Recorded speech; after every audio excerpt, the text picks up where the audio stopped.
call Tuesday, February 7th, 3 p.m. School Board Workshop to order at this time. Please stand for a moment of silence and pledge allegiance and the national anthem.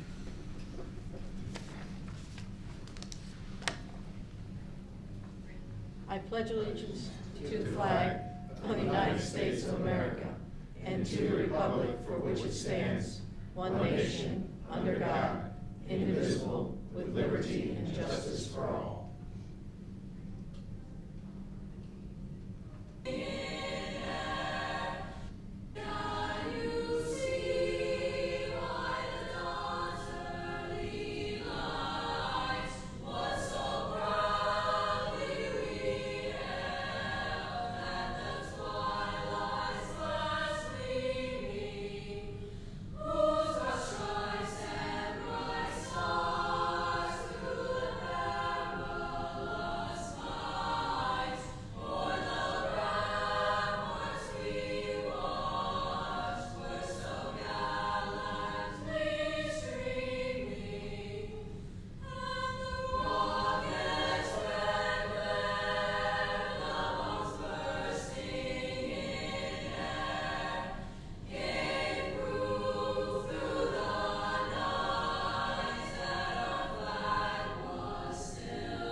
Thank you. Be seated. Moment of silence.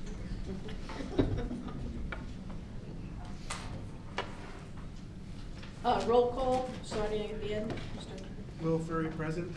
Christy Chong present. Sally Hunt present. Colin Conklin present. Cheryl Lucero. Good afternoon, Kathy Middlestat.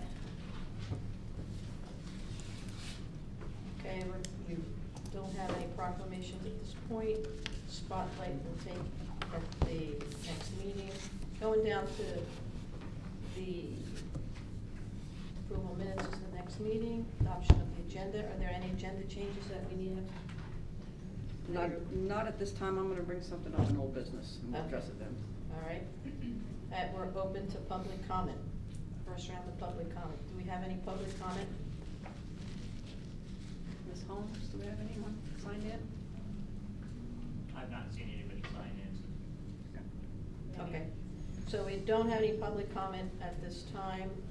We're going then to resources and support for consent 7.01, request board approval of Imagine Charter Schools. Ms. Womack?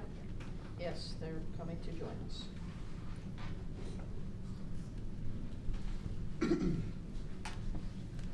Good afternoon, Michelle Macero, board members and Superintendent Middlestat. Ms. Whitmore and I are here to review and answer questions on resources and support consent.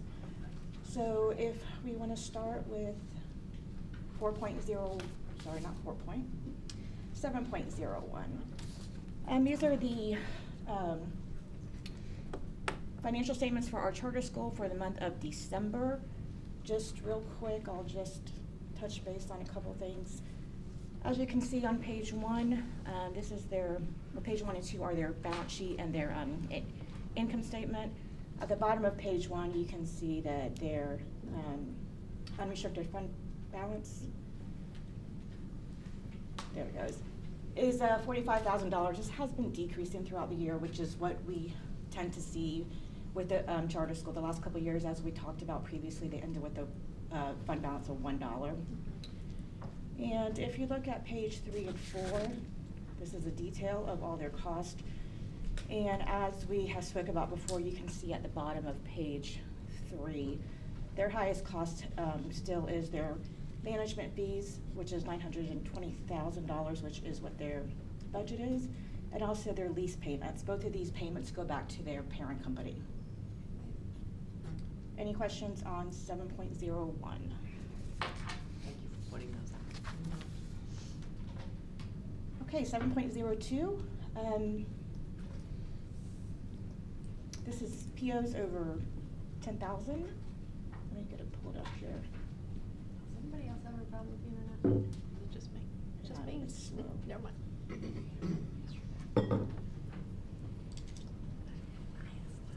I know mine's slow.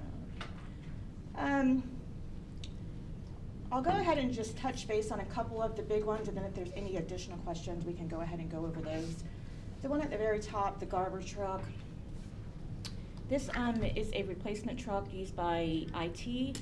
This has been about 2 years in the making that we've been trying to get this truck. It's been just impossible to get.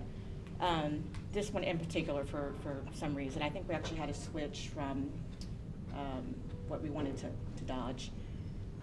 This is a heavy-duty truck that hauls a trailer, and they have heavy equipment in the back that they transport from school to school. So that's why the cost for this one is a little bit higher. It's just a pretty powerful truck. Patty, I'm sorry. No, go Can you just explain for the benefit of the public why we may be using Garber Chrysler instead of, like, say, a local distributor? Sure. In fact, I'm gonna have, is Ms. Clara here? I'm gonna have Ms. Clara come up and she gives a much better explanation. Hi. Hi. Welcome. Board members, Chair. Superintendent Middlestat. So these contracts, we purchase off of contracts that have all of these on various different models and types of vehicles, including trucks and heavy equipment, that are bid at a very higher level than what we are. If we go, a lot of our local dealerships don't even carry these types of vehicles that we are offering because they are a government fleet and not every dealership has those. So you can't, you know, in order to, if we were going to go bid this out, we likely wouldn't even get many local dealerships anyway because they don't carry the type of vehicle that we're looking for. These are specifically made for government. Thanks, Chris. Mhm. Going back to the PO report in the middle there, you can see wrestling mats for the 2 high schools. Wrestling is a pretty common one that the schools use. There's one mat for one mat for Matanzas, 2 for FPC. I do believe they will still need more, but they're splitting them among fiscal years because of the cost. So we will probably see 1 or 2 more come in next fiscal year. Scrolling over to page 2 at the top, you'll see the 2 Apple POs. This is for a partial teacher refresh. Tech Vision, just for your information, this is a point-of-sale system for the school food service. That's the purchase of 25 point-of-sale systems is what that is for. Catapult, you'll see several for Catapult at the bottom of that page, and then rolling over to the next page. This is a third-party provider that that goes out to the private schools and provides Title I services for reading and math. So this is a vendor that we use on an annual basis. So all of these Catapult POs that you'll see are actually charges for the private school, which is their portion of the Title I funds. And then you'll see at the bottom, Trident, that's pretty apparent. That's smoothie and juice machines. They're being purchased for every single school of ours. It was time for those to be replaced. And then on the last page, as I'm sure you know, Cisco is our mainline food and supplies that we use in our schools. And the last one, there are 2 convection steamers being purchased. That's replacing 2 steamers that were bought in 2008. So those are pretty old. Any questions on these items I highlighted or any other ones? Yeah, I have a couple of questions. One on the order from Granger for the plant services, 40,000, general replacement parts. Can you give me some idea of what that's made up of, the 40,000? Sure. If Mr. Bush can come up here, he can give an explanation to you.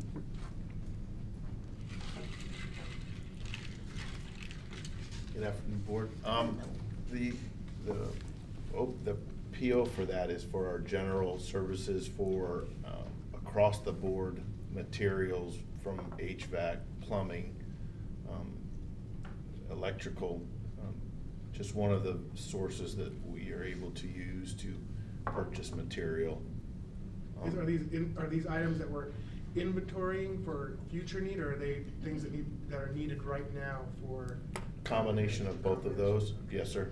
Okay, and do we have kind of a policy on how, on having one on the shelf for across the board, or is it kind of depending on the machine or equipment? It depends on the need, some HVAC equipment, because of the cost, we typically may not want to keep that on the shelf. If it's something that's a little less expensive, and or if it's something that we would utilize more often, then we would keep that on the shelf, and we would order that in bigger quantities of having that. So it's on a case-by-case basis, depending on what that is. Okay, and using this, just getting a general understanding of the frequency of these purchases, I'm sure they vary from time to time. This one just kind of like a unique round number, exactly 40,000. So I was just, when you're making these orders, how frequently are they? Are we doing this on a monthly basis typically? So this PO is a blanket purchase order, which we do for many of our schools and departments. So we'll do a blanket PO, and we'll purchase on that PO throughout the year. Oh, okay, got So it. this could have been like the second blanket PO for Granger for that purpose. And the first one we did, we closed it because we spent all the funds, and then we're opening this one for the second half of the fiscal year. Okay, great. That answers my question. Thank you, Mr. Yeah, Bush. and typically, unfortunately, because of the market, we usually only have had to do this once. This year, we've found that multiple of them, we've had to do a second PO because of the cost of our parts and pieces have Increased. yes, sir. And that is typical for many of our support departments in the school district. Thanks for that clarification, appreciate it. Patty, you Any- have more. Well, did No, you have you any more had on this one, or are you? No, Because I go did ahead. have some No, more. please. Yeah, no, go sorry. ahead. Yeah, so, the projectors, so I'm looking here, CDW government LCD projector Panasonic, 17,879. Is that for one projector, or is that for? That more? is for three large projectors that are going to replace the large projectors in the cafeteria. Okay. So we're starting with 3 schools, and then we're gonna do 3 more, and then 3 more until Okay. all the schools are done. It would be helpful, if there's a place on here where I'm missing it, please point me to it. But when we're gonna have certain things like that are the same item, if we can put in the description a quantity. Sorry, I'm still not sure about that. Well, Siri just joined our meeting. Sorry, Will. That's okay, she's not She's sure sorry, about too. it. Ms. Warbeck's sure about it, I'm sure. That's hilarious. So this is We need stats. That's all right. a custom report from NEFAC, and in order to get that, you would have to print all the detail for all the, it's a customized report that data is not available on this report. We can certainly go back to NEFAC and see if that's something they can add to it, but.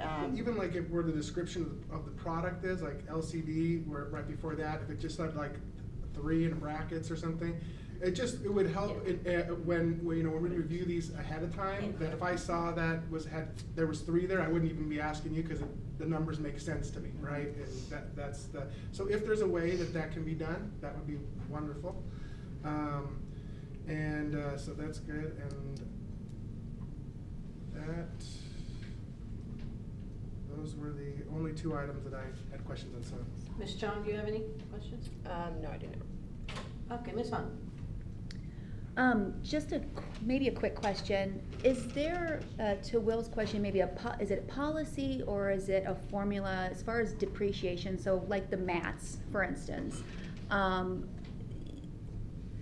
is it like this mat purchase has a shelf life, has a use life of 3 years, obviously based on wear, wear and tear, it might necessitate, but For general accounting knowledge, equipment is usually 5 years, sometimes 10 years, vehicles usually 10 years. It really depends on the nature of the equipment and how often it's used. Yeah. But I can tell you that these mats are way past their time. They're very, very old. So Yes, but it would vary. Yeah, I just think that line item specifically just made me think about depreciation in general and who makes that decision. You know, now with inflation and everything costs just like so much, whether it's desks, whether it's vehicles, like, you know, who in the district is responsible for that depreciation and making that determination of when something needs to be replaced? It was just a total curiosity Sure. question. All the schools have, are issued furniture, fixture, and equipment capital funds every year.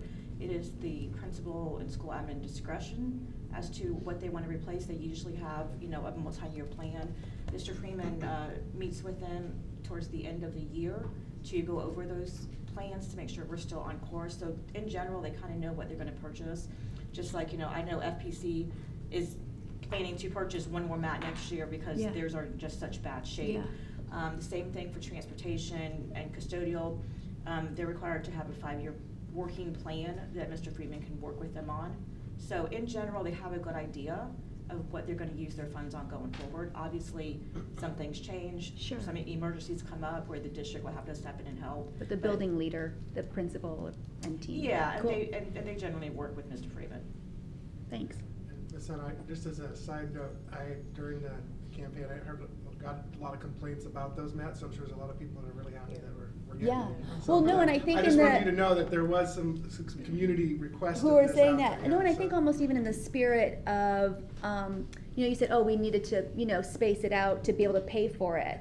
You know, versus like when we buy it, if we know that it's going to depreciate by $1,000, you know, every 5 years, you know, in terms of being ready to just being able to buy all that they So need, that is just is- where my head went. That is why Mr. Freeman started a couple years ago to meet with the schools and departments to make sure that they did have a plan, so we weren't in a situation where we're like, oh my gosh, this truck doesn't work anymore. Right. And then we can't get one for 9 months. Yeah. So that's the whole purpose of why that started, and I think it's going pretty well. It helps to Awesome. keep, you know, the directors and principals focused on what what they need to prioritize, if you Yeah. will. Awesome, thank you. Dr. Conklin, do you have any questions? No. Okay. I do have one comment. Sure. And it goes along with what Will was talking about. There's certain things, is there any way, like you can put a number of items? So like where you have the PO description? Yeah, we have Mac Air books, 13 for $159,000. Yes, it's a refresh for teachers, but how many teachers are getting refreshed? Do you see what I'm saying? So if you put No, I completely understand. 450, it doesn't have to be exact, but just in parentheses, you know, So, there's is many, that possible or not? That's what I'm asking. I would say it would not be easy. Okay. It's not, I'm not saying that we can't go to NEFAC and see if they can work on it, but what you're seeing here on this Is on report defect? is one part of a huge PO. So in order to get that kind of detail, it would just be voluminous. The report would Okay, just be large. that's why I wanted to ask, because I agree, it would save all of us a lot of time if we saw what it was and it's there, Mhm. then we wouldn't be going through and just checking, double check that we're, you know, we're Like I spending said, we'll money. work with NEFAC and see if they can Down the do road, that might something, be but, good but improvement. on the same note, you know, feel free to also contact us in advance with these questions, and we can easily get that, you That's know, fine. data to you. Okay, good, all right, thanks, we'll go on to the next one then, go ahead, Patty. Okay, 7.03 vendor payment reports. These are all the payments for the month of December. The first report, the vendor report, this is all of our checks processed for our general operating services. And the refund report, there's usually just a couple on there. The refund report just has 3 this month, or for the month of December. And those were for reimbursement of school food service funds back to the parents that's left in their account if they request it. And also a refund of FTC tuition. Any questions, yes, Yeah. Dr. Conklin? Just quick, I've not seen this before, like on page 4, I'm thinking it must be some kind of error. But page 4, 5, and I think even into 6, with the Florida School Book, all of the zeros. So when they do a purchase order, when we get the. You see what I'm talking about? Yes. When we get the quote, when the bookkeepers put the purchase order in, the first year is usually a huge order, and then they get consumables, free consumables, but they have to pay for shipping. So when they put the line item in, they put it just like it is on the quote, to show what it is, and some of them just have a zero cost because it's the free consumable that they get the following year. So, Okay. it would be easier to see on a visual. If I can get you a visual, I can send out just That's so you okay. can see. I just never seen that before. Well, not that it wasn't there, I just must have missed it before. Yeah, there's several POs, especially when it comes to books, that there is a zero line, $0 amount, but we still show it for accountability so that we can see when that goes up the chain, it goes through a whole level of people for approval, including teaching and learning. So they have to make sure that, okay, you're getting that for free, so you got the right quote. Okay. Any other questions? Actually, I think if we can go back to 7.02, because there was two PDFs there. One had separated the Let's Talk PO. Yes, I apologize. The Let's Talk PO is on there as well. That was brought back from a previous month. Right. Right. So if we could go back to that? Yes. Okay. So this was something that we pulled from the consent to have further discussion, and I had a conversation with Mr. Ryan Deasing, and he shared with me some reports. I don't know, did you guys receive those? Yeah, we Okay, did, great, yes, we great. did. Did you have a chance to review that and see this, that? What I gathered from this report is that in the last 12 months, the interactions that we've had were somewhere around just a little over 1,300 communications of some sort, right? So over a year's time. So, when I look at that and I 1,300. Where are you getting 1,300? It was, Because I'm like on there was two one. reports. There was one that was a 12-month, and the one was like a year-to-date. Let's see if I have. Yeah, only because have both one. of them, are you looking at total dialogues? That's what I'm wondering. Yeah, and those could be the same people potentially.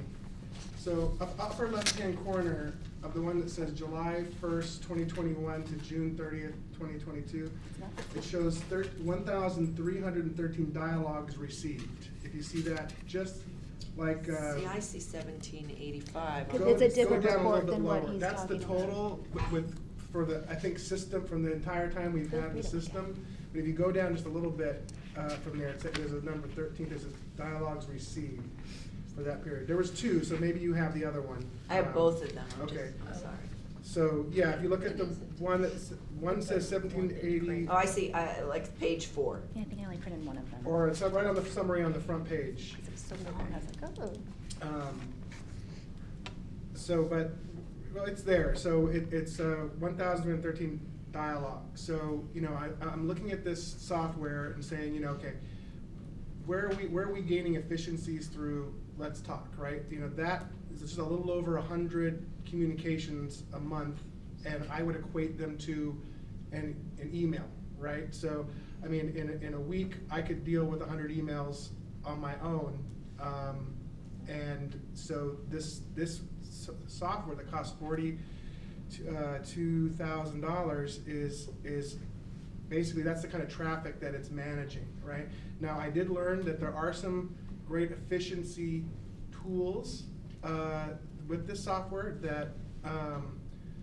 that do kind of like ticket tracking but when you call it technical support or of some sort, like it would create a case, and then it tracks it so that that person that it was assigned to, that there's a supervisor that can see if they actually responded. And I liked those components to that software. I thought that's a very efficient way, rather than just sending out emails.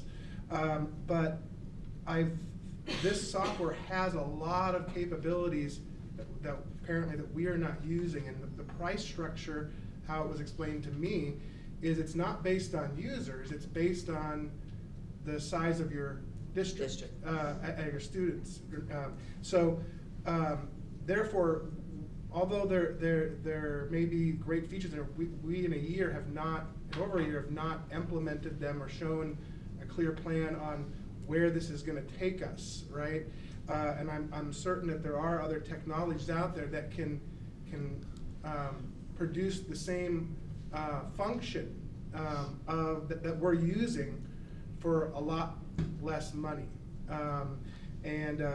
So that is what I've been able to uncover, and so I think this is something that we need to consider replacing with something that's can do the job but costs a lot less. So does anybody else have anything they want to add? Go ahead, anybody? I was just Go gonna, ahead. I was just gonna say, do we want to give Ryan an opportunity to kind of share his report that he shared with us for the benefit of the public? I don't know if you're comfortable with that, Ryan, right now. I don't know if that's helpful. No, I think I'm it just is asking. It is so. Mr. Furry did a great job summarizing it. Yes, I he think did. The elements behind this previous board not having any experience with Let's Talk, it leveraged us a lot of opportunity with operational side of the house when we went through rezoning and where we look to going forward in the future. But, I mean, those conversations, full boat with new board members, let's explore them, absolutely. And I know Mr. Deason spent some time with you and wanted to share out to the rest of the board members, you know, how this has been utilized. And we were under a pilot initially, that's where this all came from, so. Ryan? Yeah, just to piggyback, I think we had some great dialogue, and definitely appreciate your perspective, and then the conversation that kind of led through. Sharing the report to be able to take a look at, just for clarification, a dialogue to kind of, Mr. Furry's point is a set, we'd call it like a set of emails or interactions from the start to finish. So some of them could be 6 or 6+, some could be literally done in 2. The management piece, we'll also talk a little bit about that. It gives the directors some insight of what those responses are, and then also has some timelining pieces where, depending on how the request or question or concern comes in, triggers within the system how much time we expect to respond. And then the system notifies those supervisors within there. So when we were started this, we worked with each one of the departments to kind of build out what is it that and how to process. So there's different pieces for busing, there's different pieces for technology, there's the superintendent's office, there's each individual schools, there's all the different topics, there's teaching and learning. So a lot of that has been kind of broken out and worked through there. And then also what I had shared with Will as well was there's a lot to Let's Talk. There are a handful of these pieces that we've been working with Mr. Wheeler to start putting in place. And I think as I shared, part of the piece of building out the knowledge base, so the knowledge base is kind of the behind the scenes. So Let's Talk, K-12 Insight relies on some AI that they've developed to look at those interactions and responses to be able to build essentially a chatbot, right? I think everybody's experienced those at some point. My Spectrum went out the other day, and the only thing I could get through was on the chatbot, which I think we were all afforded to if you had Spectrum internet. But those are the things that allow that we're working to get implemented. I did have some conversations with Mr. Wheeler. I think we've gotten pretty close with what we've got in place to be able to enable that. Probably within the next month or so that we'll be able to pilot it and put it out.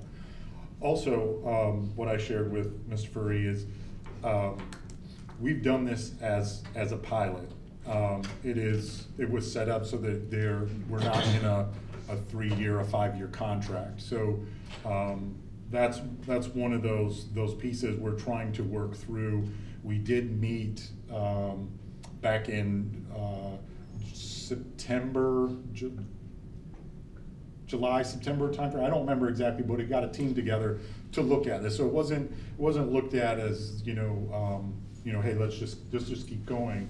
We looked at kind of where we were at. Even at the time, our conversations, was it exactly where we would want to be?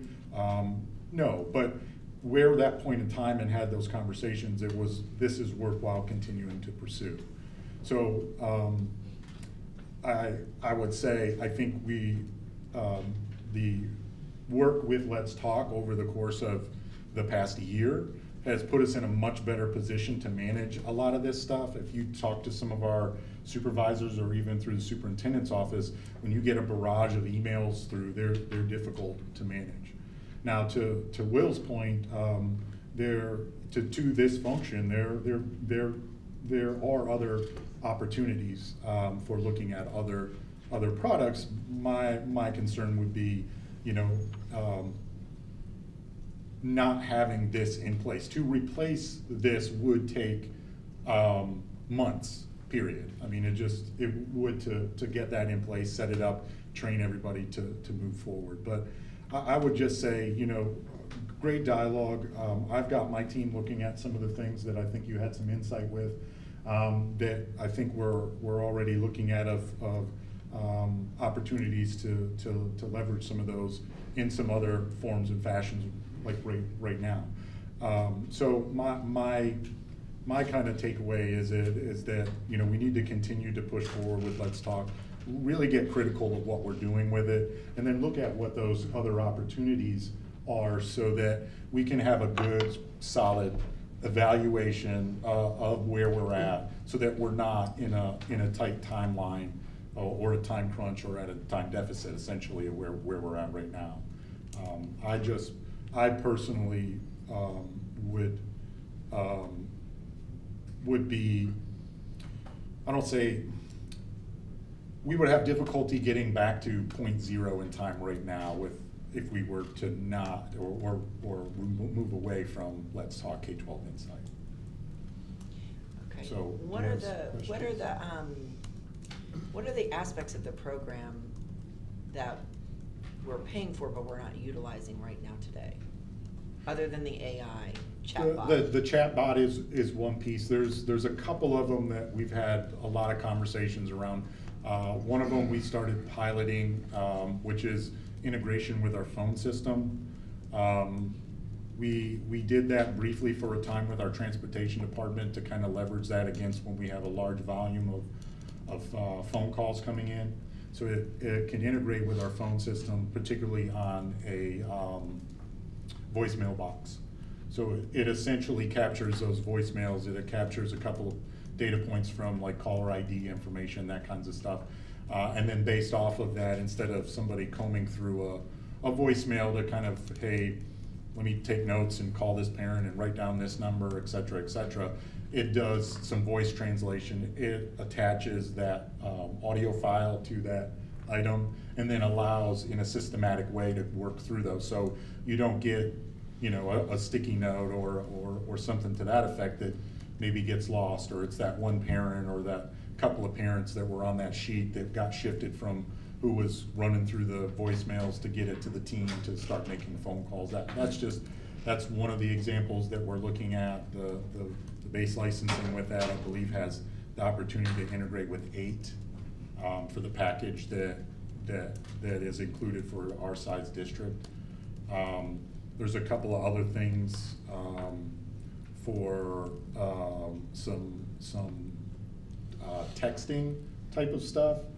But we've got a couple of other things, so that one that's part of this would only be really a benefit if we looked at a single number for like a department, and then you integrated it with the phones and then a texting type of piece.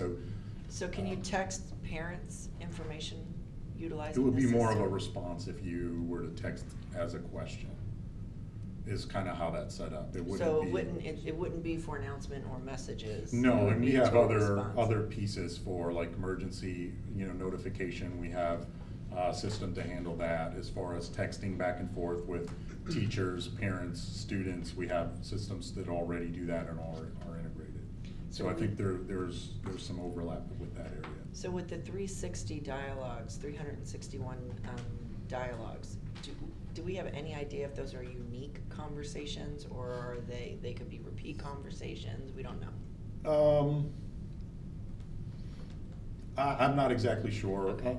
They generally, when they talk about a dialogue is generally An interaction. an interaction back and forth to resolution, right? Because essentially it closes the ticket. Once that's closed, it does some pieces to give feedback. If you look on the report, there's a couple of summary pieces to that. So it's, some folks elect to do a customer service satisfaction, what can we do to improve, those kind of things. Some people don't. You know, I think I'm looking at the July 21, June 22. It says 147 positive responses, 55 negative. Now, we'll go with the constructive criticism, the negative experience piece. That goes back directly to that director or supervisor of that area and or response area, if that makes sense. So it kind of gives some additional feedback. And we're within that. using that feature. Yes. Okay. I don't know, Mr. Wheeler, do you have anything you'd like to add to the conversation? I guess the question too would be, what's the plan to increase the usage? I mean, right now you're looking at what, 361? We can look at So far? the conversations we had, the year and a half we've had this, which is, it encapsulated into the one application, whereas versus just the email, you don't never know where it goes. So we know where it went to, we know how long it took to respond. The feedback as well, and feedback is always a gift.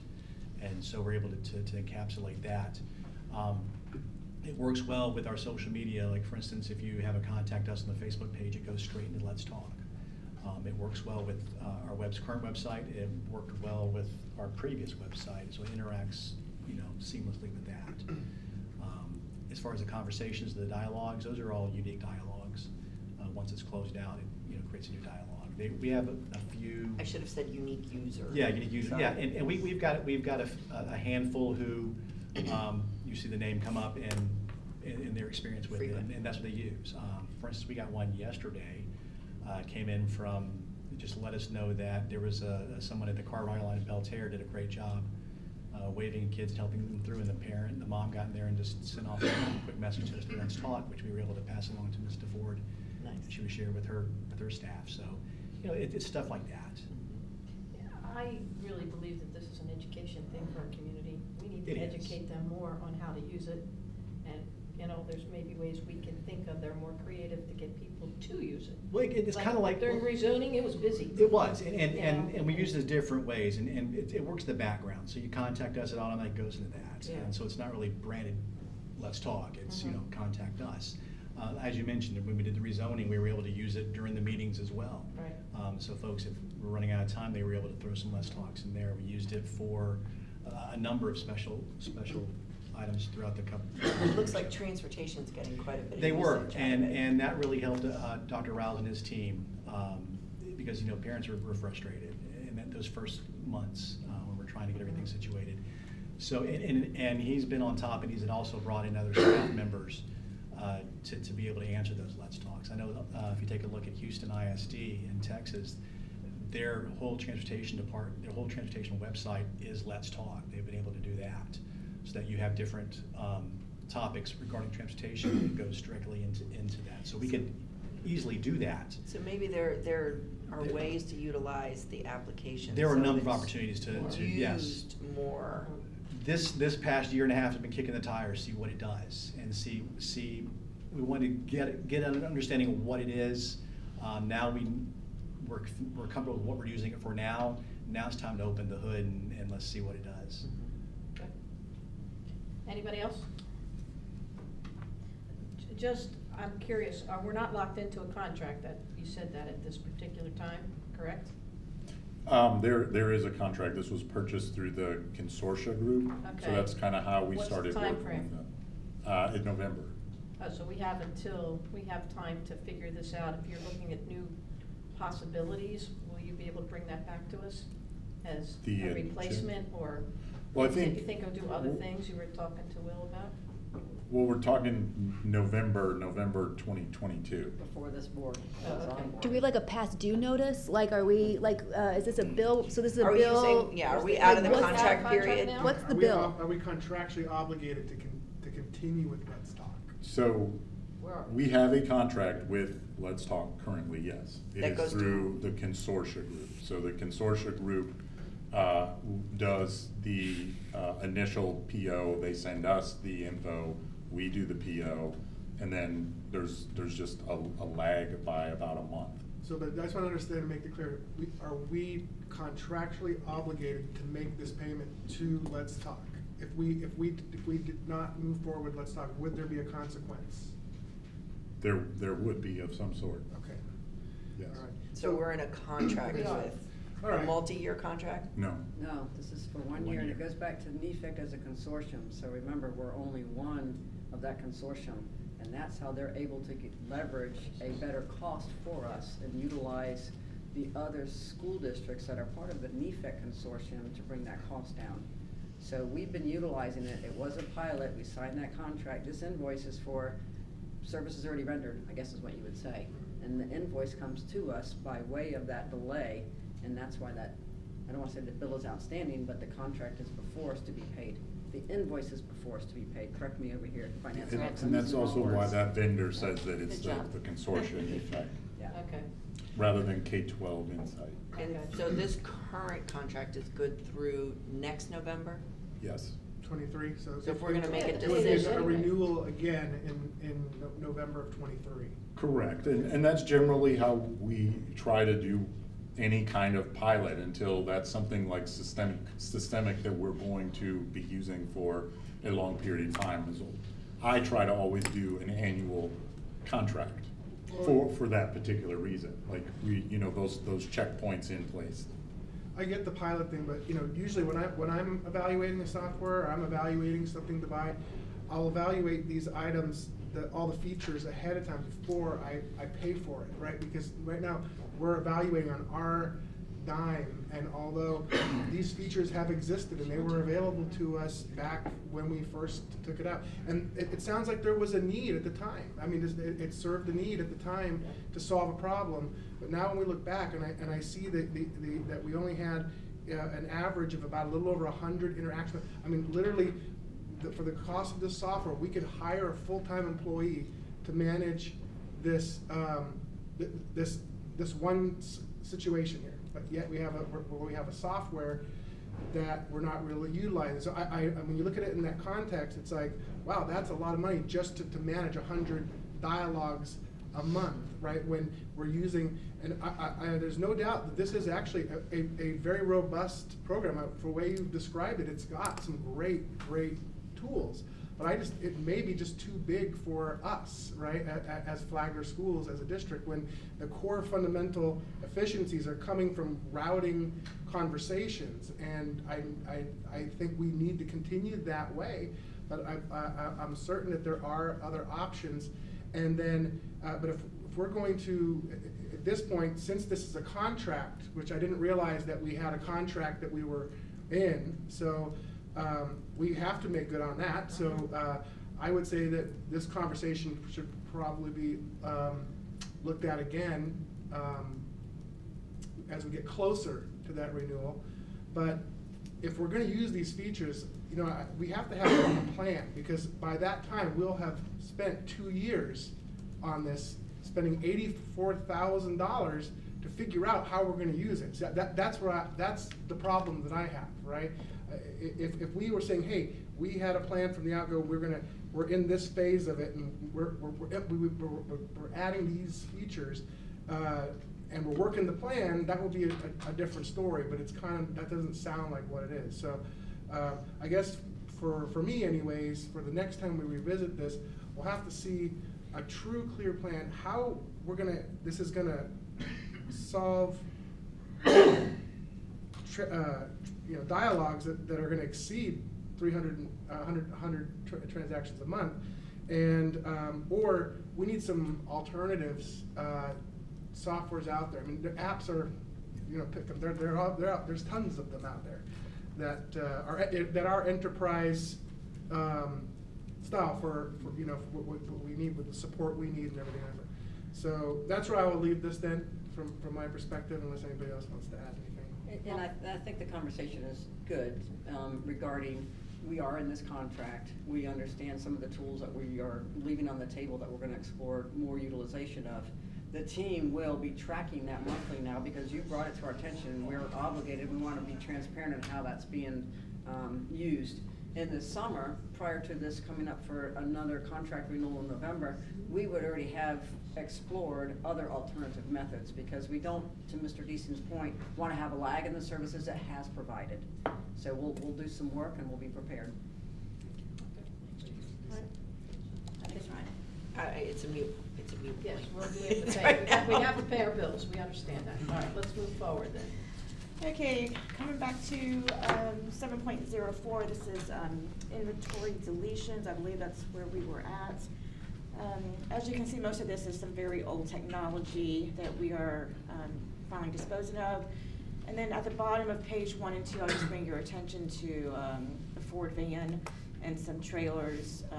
The trailers were previously for the FTC truck driving program. And speaking with Dr. Rouse, these items have been out of commission for several years. They're finally just cleaning up and getting into the auction.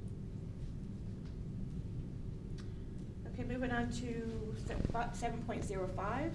These are budget adjustments. Just I'll mention again for your information, budget transfers is taking existing budget, moving it from one code strip to another, usually to get it into the right function, right project. And then budget revisions is adding new revenue or expenses to the budget. Any questions on the budget amendments? 7.06, this is PD travel. There's only 2 items on here for October and December. 7.07, district financials. These are the financials through the month of December. The first page is the general fund revenue. For the revenue that we receive on a routine basis, most of that's pretty much at 50% or near it. Other items that you will see that are higher or lower is because we don't receive it equal payments during the year. Sometimes we'll receive a pot at the beginning, and then some papers have to be processed, and then we'll get more in January, things like that. The one highlight I did want to bring your attention to is in the middle there, interest income account 3432. This is, as you can see, what we budgeted for the whole year is $150,000, and that's pretty much what we believe we are going to get based on past couple of years. Our interest rate that we're earning on our SBA funds right now is 3.94%. Last year at the same time it was 0.1%. So that's a nice highlight there.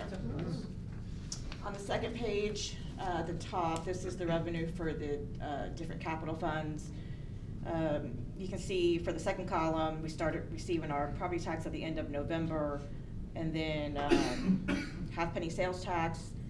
It's usually a pretty consistent amount. The month of November that's larger, that's because we receive the monthly payment as well as the first quarterly payment during that month.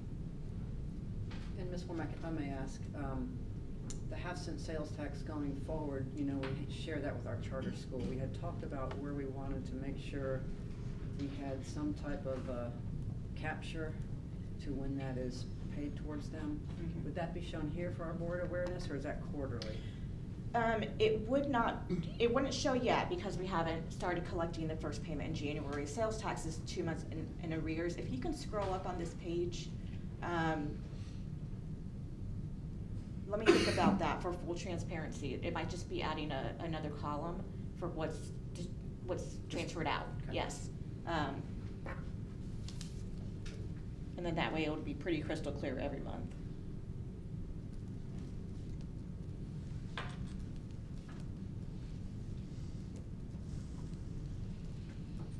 Okay. Moving on to the next page, page 3 and 4 are our expenses for all of our funds. Scrolling through the general fund, most of these are pretty consistent, about 50% remaining, some a little higher, lower. At the bottom, starting with Fund 371, the fund numbers are shown on the left side. You can see these are our capital funds. This is our 1.5 mil. That's these 2 sections at the bottom and the next section at the top of the 4th page. These will always vary. The percentages that is left will always vary based on timing of projects. when the PO was submitted and how much of the project is done. And then the bottom of page 4 is our remaining funds, mostly all the ones starting with 4 are our grant funds. Any questions on the district financials? 7.08 capital expense reports. These reports are for information purposes only, and the first report is our 1.5 mil for the first 2 quarters, and the second report is the half-cent sales tax for the first 2 quarters. As you can see, you have a description of what the expense is and the amount for each quarter. 7.09, our operational audit report. I'm going to go through this, and if there's any questions, you can feel free to jump in, or we can address them afterwards. So just to give some background information, the State Auditor General's office comes in and audits us operationally every 3 years, as opposed to annually for the financial audit. So what they do is they come in and look at our processes, our procedures. Most of the things that they do every 3 years are routine items, looking at our P cards, our bids, making sure that we're dotting our I's and crossing our T's. However, they usually have another list of things that they just do for all school districts. And if you were to go and look at other district operational audits across the state, they're usually a lot of the same comments, because it's a new topic, and once one person gets hit with it, they audit all the school districts, and it's one of those things that things just need to be tightened up in certain areas. So I'm going to go through this just explain each finding. I will just state that 7 findings every 3 years is pretty decent, in a good way. So. The first one is district controls over SROs.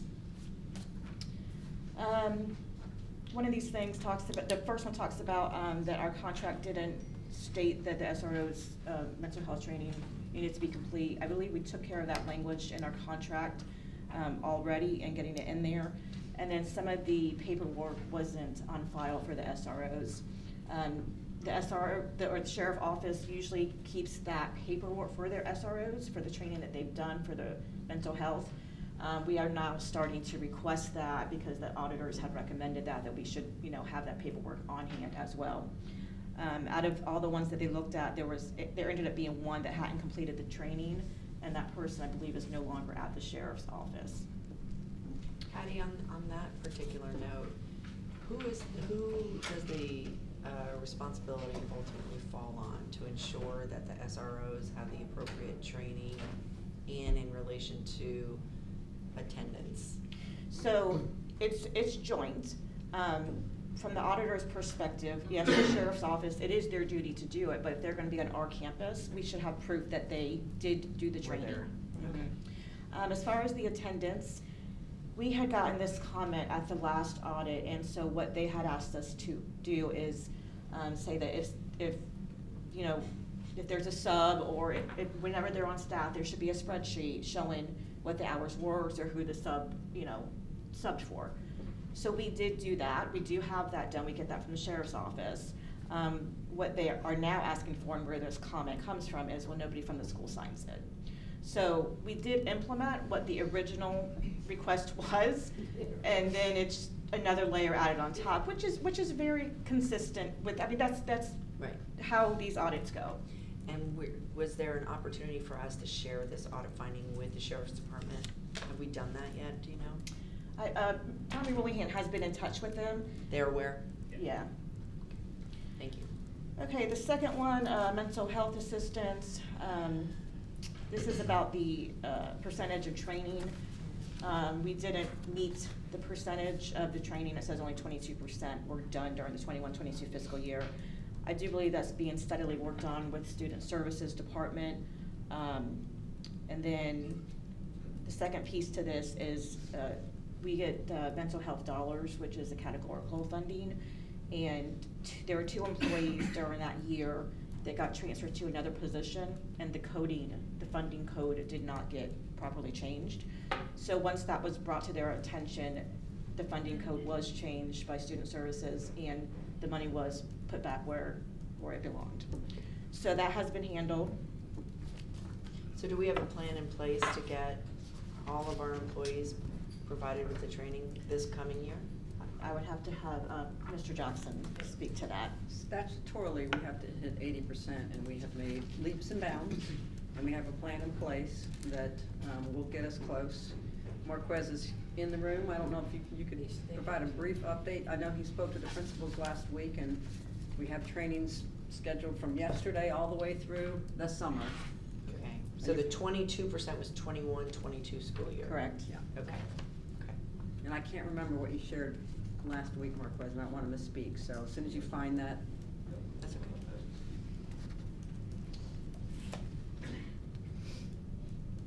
Want to go to the next one? Yes.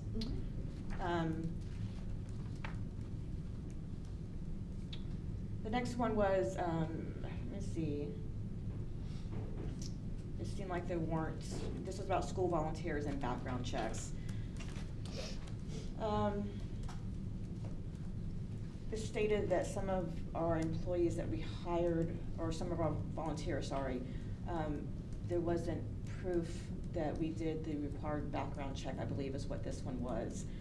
So the auditors expanded their search and just randomly checked some people, and those came out okay for the most part. This is something that is a tightening of procedures that Mr. Boulette has already started to implement as the result of as a result of the feedback from the audit. 64% as of February 3rd is what we're up to on our mental health training, so. Yeah, well, I'm sorry, what was that? 64%. Oh, excellent. Much better. So were the background checks done or misplaced or? They were completed, but we did not have paper documentation to demonstrate we had completed them. Is that correct, Mr. Willett? Yes, and that was for volunteers, which is a different, there's differentiation in the background checks between the level 2, which is a more stringent background check than what was done for volunteers.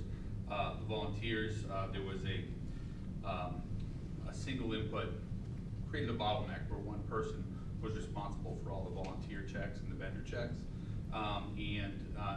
There's a process by once the volunteer sorry.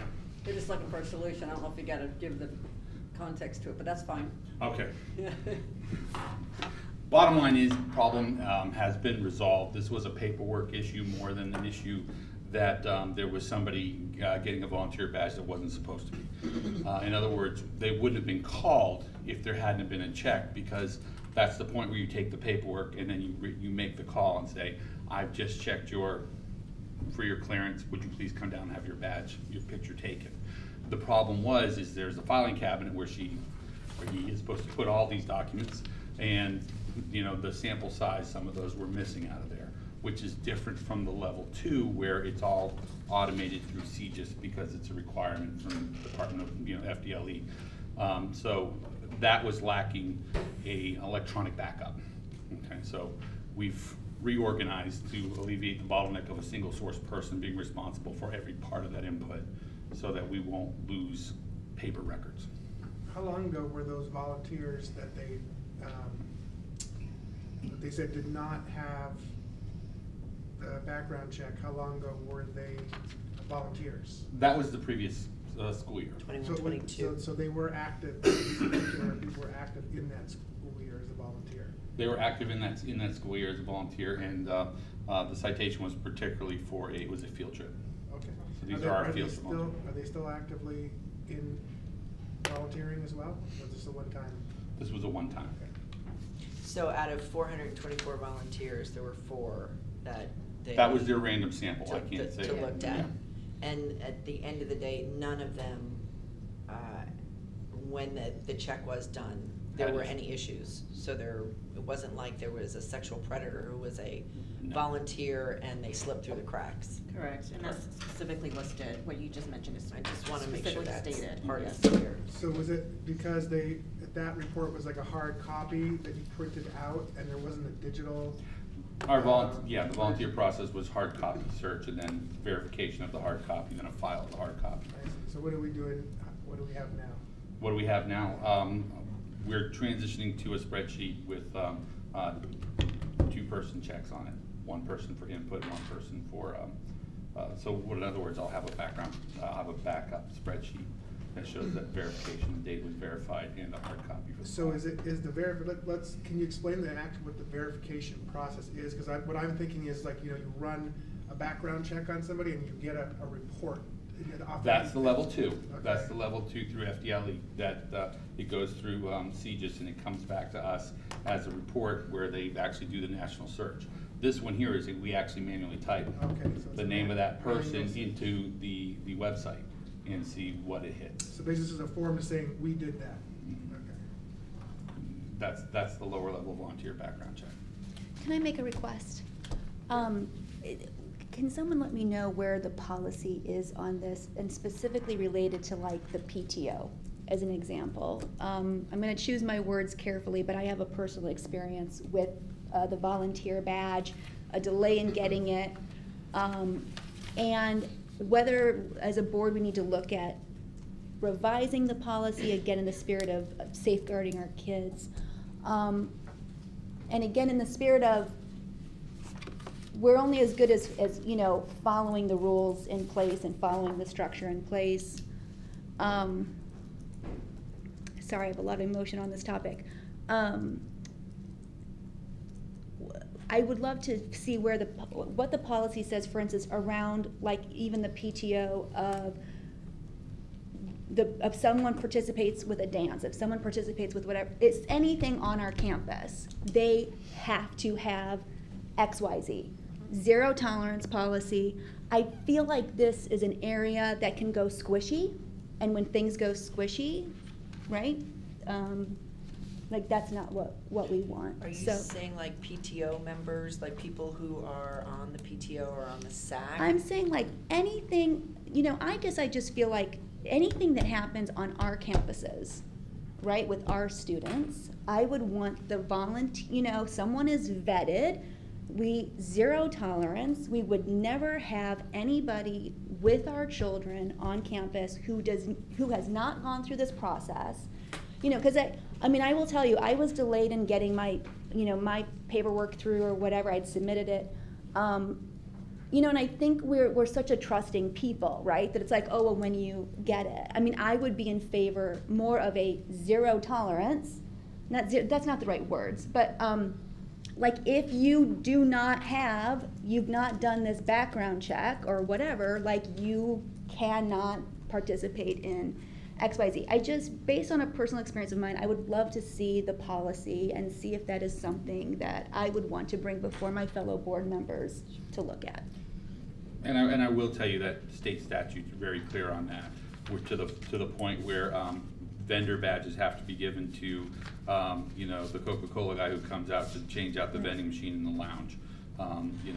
So there's no wiggle room to have people on campus without either doing the vendor background check. It should be volunteers though too. Well, yeah. No, right. So when you speak to a bottleneck, right, during that period of a bottleneck, what was the policy in ensuring that people were not allowed on campuses without that, that paperwork being processed or whatever. So it's just, it's like, I know what I'm talking about in my head, and I just at some point would love to see, if it's state statute or whatever, like where is that addressed? Thank you.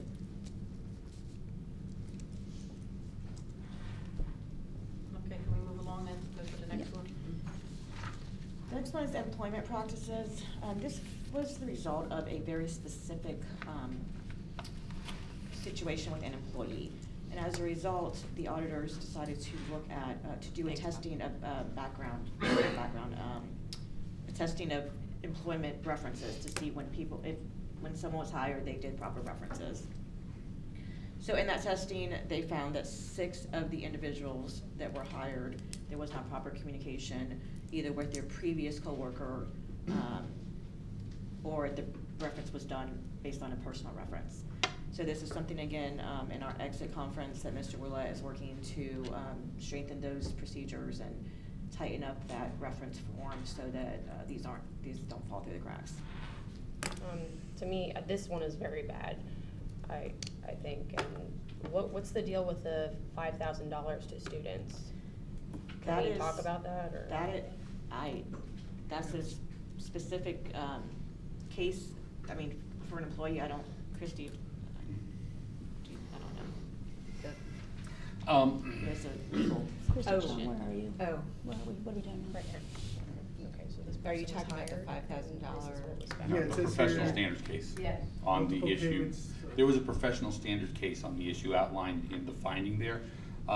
The auditors went through the professional standards case with me. This was when I was actually in my role in the Office for Professional Standards. This case had already been completed and the disposition had been rendered before the auditors even arrived. This did bring to light an issue where we had an internal policy, not a policy, we had internal actions by some folks in the past where you had someone who would start as a substitute, and we would do reference checks, and we would use internal reference checks instead of we would realign now to best practices through SHRM. As far as we go back 5-7 years, you go back to your previous supervisor. Since the audit findings, we've done training with all the directors and all the hiring managers at school-based level with the new reference verification form. So I think the question becomes what's the situation with, did we have a student employee? Did we have, no, we had, this was someone who was hired as a teacher after being previously hired as a substitute. But what does this mean? I think what we're trying to understand is, it says here, the $5,000 individual to made students. multiple payments totaling over $5,000 to students. It's like so sketchy. That was particular to the actual professional standards case of the misconduct of that teacher. So the way, just for some background information to help you understand why this is in here the way it is. When the auditors write their finding, they give as much, like if you were to read it, it'll say of the $600,000 for mental health money, this many employees were, I mean, they expand to the nth degree. So what they're doing here is building their case, if you will, to explain why they did this testing. And hey, we noted this was a professional standard situation, was illegal, it was investigated, it was resolved, not resolved, I'm sure, they're not here anymore. But they're stating, you know, as a result of this background check not being properly done, this is what can happen, is pretty much the gist of it. A real, in fact, case for our And the initial, employee. yeah, and the initial failing on this was a background check that did not reach to the immediate previous supervisor. So that's where the audit finding is. You know, had the immediate previous supervisor been contacted, we would have been aware of issues with this person that, at that point, would have chosen not to employ this person. And I think to answer your questions as to what exactly this is about, Yeah. I think that's a. So, yeah, okay, so this is not a payment that was made by the district of $5,000. No. Yeah. This is not that. This is a situation where a complaint was filed with HR concerning an employee. That investigation was carried out by the district, resulted in the district taking action, finding that when this employee made application with the district, the information contained within their application was not sufficient for us, and the background checks were not completely followed through. So this is the audit saying, before you hire an employee, you need to make sure background checks are completed. You need to make sure that supervisors that are the immediate supervisors are contacted for information on whether there's anything in the history of that employee, prospective employee, that would prevent you from hiring them. That's what happened here. The complaint that was being alleged, and why we are being very careful with our words, is because it involved an employee and a student. And therefore, we can't go into a whole lot of detail without A student or students? student. Cause this says students. It was only one student that was ferreted out to be of concern.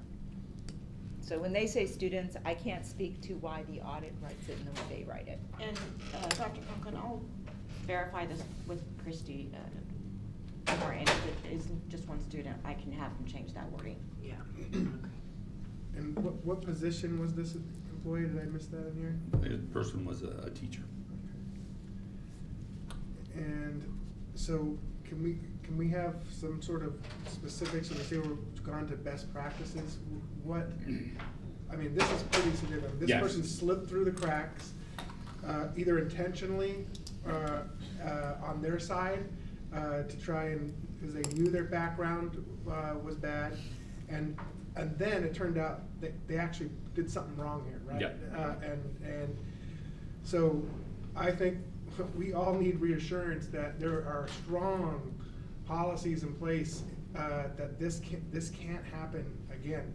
Because it's what really bothers me about this one is that we can't even talk about what this 5,000 was about. Right, it's crazy. So I can, okay, the 5,000 is not 5,000 paid by the district. The 5,000 I realize has that. We nothing to understand do with that. Yeah. our yeah, we funds. realize it came from this teacher to a child, and that sounds pretty bad.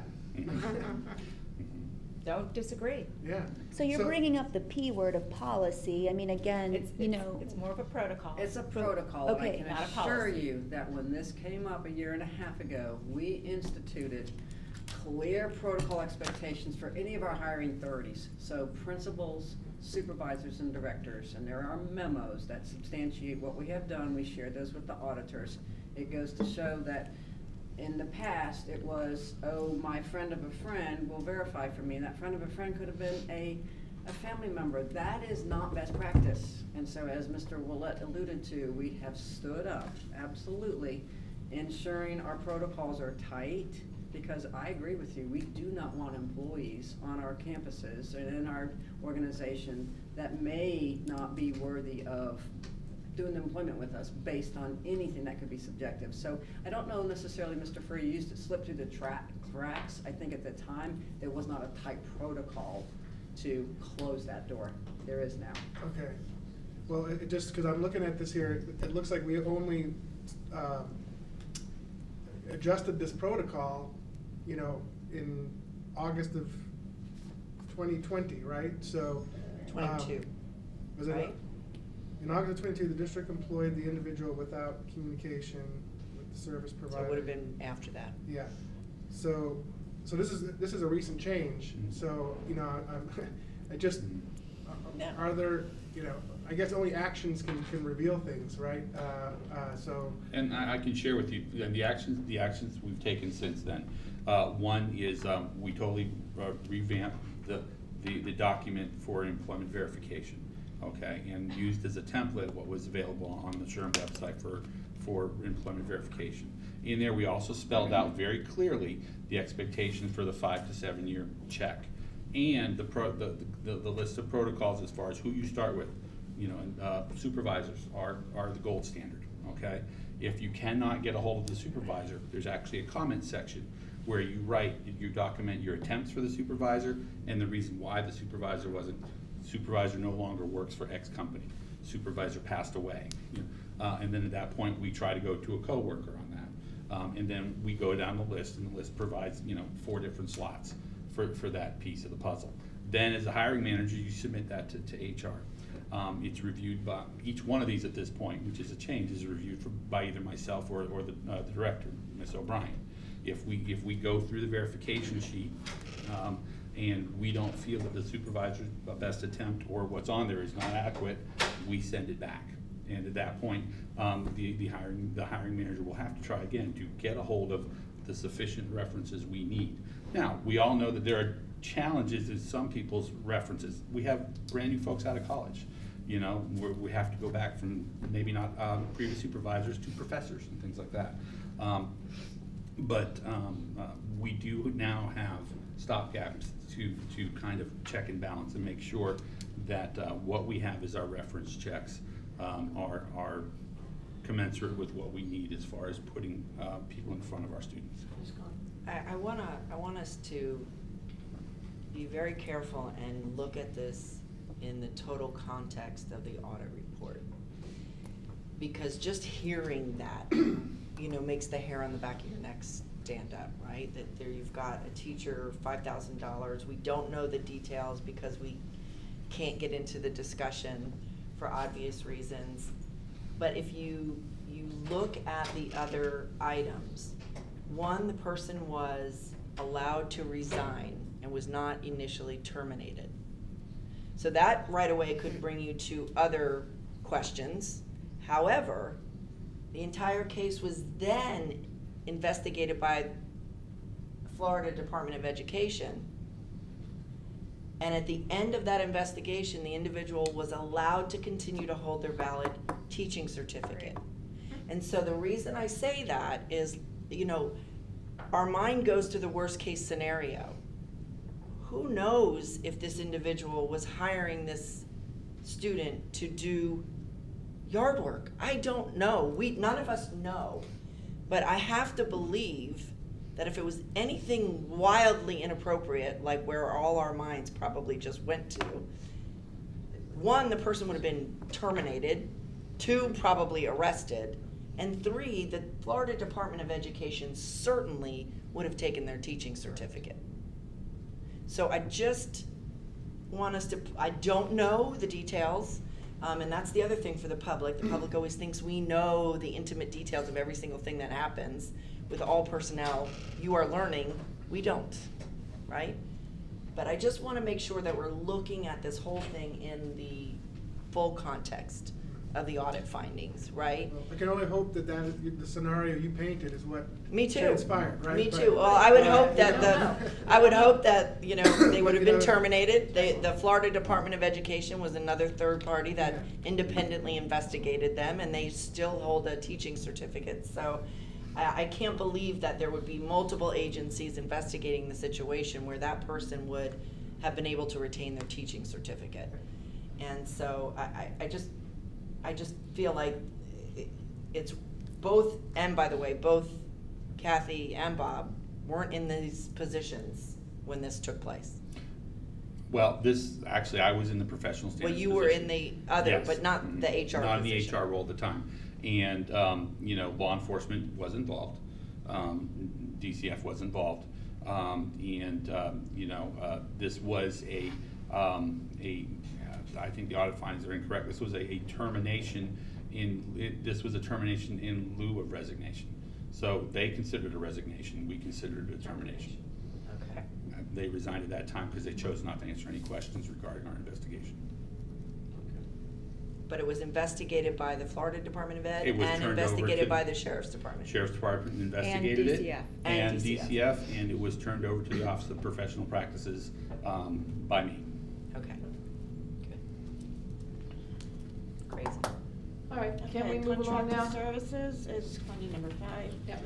This is Thank you, ESC, Bob. and this is about when we contract for SLPs and speech services. The gist of this is that when the contractor documents their time, they document it on a spreadsheet. That document was going to the department bookkeeper for payment. What the auditors are stating, which makes sense, is that timesheet should be signed off by someone who's actually on site at the school, so they are aware that they're actually there. So they have made some changes to that. Binding 6, fiscal transparency. There's a plethora of items that need to be put on our website. There are many things there. There's a handful of things that were not there. And Carrie is currently working with NEFAC to make sure we get the missing links that need to go up so that finding can be taken care of. And the 7th finding, the last one, is information technologies, user access privileges. This is heavily audited, not only every 3 years, but every year when they do the financial audit as well. This one, there was what they considered excessive people with access to social security numbers in our system, our own employees, that is. This was a big comment throughout the whole state. Many school districts got hit with this. Based on the auditor recommendation, IS did make all the changes that were requested to close that access down to just the main people that actually needed the access. Any questions on this? Anybody? We good? Thank you all. All right, thank you. Thank you, Sandy. Thank you, thank you. All right, we're gonna move now to operational services. Mr. Bush, if you could join us, please. Academic services. Oops, I'm sorry. Stay there, Mr. Bush. I jumped down. Academic services. We're gonna start with EPIC. Mr. Finelli and Ms. Williams, please. Hey, good afternoon. Board Chair, School Board, Superintendent. So this is an item that we've presented at an information workshop, and now we've brought it to an agenda workshop to move it forward. This would be a memorandum of understanding with EPIC Behavioral Health, and the reason why Ms. Williams and I are both here is because it serves a dual purpose. We're looking at utilizing them for prevention services as well as clinical services, and we've combined that all into one MOU. Yes, so just to help with a little bit of context, we presented a little bit about the overall mental health plan that Flagler Schools functions under. So this is kind of a visual for that. We do everything on a multi-tiered system of supports. So tier 1 are things that every student has access to and all staff provide. So one of the baseline tier 1s is youth mental health first aid training, where we train all of our staff in youth mental health first aid, as well as positive behavior intervention supports, and then our 5-hour mental health curriculum for the grades 6 through 12. Those are just some examples of a tier 1 support. A tier 2 support would be something that is provided by our school counselors and or school psychologists, and those are things like social skills training, social skills building, support groups that they provide for students, as well as risk assessments that they do on campus that may not result in a Baker Act. Tier 3 is where our team kind of becomes involved with our licensed mental health counselors, LMHCs, our LCSWs, which are licensed clinical social workers. Those folks are providing treatment. So they're obviously clinicians. So they are providing a treatment plan along with progress notes so that students are getting access to mental health services. We primarily support students who are either uninsured or underinsured, meaning that they may have large deductibles or families are having challenges finding service providers in the area that accept their insurance. And then last would be something like a risk assessment that did result in a Baker Act on campus. That would be a tier 3 as well, support. And then tier 3 intensive are students at the very top of the triangle, fewer, but these are students who may need access to additional more wraparound type services. So they may have DCF involvement. They also may be engaging in services like Family Services Planning Team, which is a FISBIT, or Children Need a Services, Family Need a Services, which is our SINS folks. And this is just more of that wraparound model where we have other agencies who are coming in and providing things like targeted case management services and maybe psych services as well. So that's our tiered system. EPIC would be providing what we would consider tier 2 and 3, ideally, support services. So they have clinicians who can provide mental health and substance use treatment to families if the family requests it, meaning that they've asked for us to make that link for them and they've signed consents for us to share that information. And then we would also like to use them potentially for the substance abuse piece that Mr. Finelli is working on. Right. Next on the PowerPoint is just a list of the current list of the MOU providers that we work with in district. We would like to add EPIC as an additional resource as a community provider. Any questions we can answer? What questions can I answer on that? Just a couple of questions in related to not so much the MOU, but the mental health plan and support. And I'm not sure if this is the right place to ask this question. Okay. But in relation to, maybe at a future workshop, but information about Baker Acts, whether we're seeing a trend up, down, kind of getting a handle on that. And we've also gotten some email communication from parents about fights in schools, and if that would fall under you guys, wouldn't it? But right? fights in schools Behavior, would right? fall under me, yes, So yes, fights, yes. expulsion, I don't think we've done an expulsion in a while, but suspensions, the number of maybe alternative to expulsion, and whatnot. If maybe you can share some of that information. Maybe at a future future information yeah, workshop or yeah. something, I could bring back some Or numbers. even email the What do you board if think? there's a Is there an interest in consensus. getting that information? 100%. Yes. Do you want Okay. to just do that in new business, board chair, just to? Yeah. And to Alright. clarify, for, if you guys find this information interesting, I got some clarification on Cessor last week. Yes. When Mr. Finelli presented, I kind of took Cessor as like, if there's any bullying, if there's any, like, it's all a Cessor. And I have since been educated that Cessor is like the highest level, and that a campus might have 10 Cessor incidents a year. You know, where I was thinking that Cessor was used for. So anyway, I just wanted to share that was kind of a learning moment for me. Thank you. All right, so we're gonna work on that. Okay. Thank you. Thank you. Any other questions? In the contract with Epic, they have all their people are background checked and cleared and everything, Yes. correct? Oh, yes. Okay, Yes. good. Yes. Just wanna make sure. Yes. And it's that higher level Yes. background check, not just the Okay. volunteer. Mhm. Perfect. Yep. Good. Anybody else? Any other questions? We're good? I'd Thank be you, Bill. remiss if I didn't mention that it is Student Services Appreciation Week. So I We just should like to have give a known shout that. out to our teams. People, They're yes. working super hard on our campuses and All doing of a them. phenomenal job, Yeah. so. Yes. They are. Awesome. Many thanks to them. Thank you. Appreciate all of you.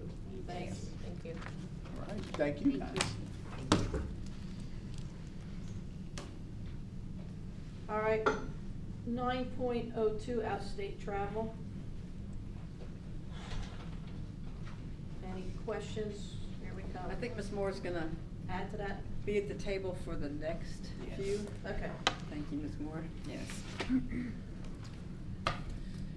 So 9.02, Mr. Blair is going to be requesting permission to travel to Arlington, Virginia for a conference. He will be sharing at an upcoming informational on this travel as well as previous travel that you approved on how that has impacted our district. 9.03, we have FPC traveling to Haines City for FFA. We have 9.04, Matanzas High School, they're going to Tallahassee, their flag football team. 9.05, MHA Blue Steel Band, they're going to Valdosta to play at a festival. 9.06, Buddy Taylor Middle School, they will be joining FPC in Haines City for FFA, and 9.07, out of county travel for FPC's robotics team, and they are going to UCF for a competition. Any comments or questions on any That of is those? awesome. It's nice to see everybody getting out, because that's the way we carry on carrying Flagler schools out of Flagler County, which is so exciting to see for all of them. Anybody else? That's it, Ms. Moore, thank you very Thank you, much. Ms. Moore. Operational services, 10.01, Mr. Bush. Good afternoon.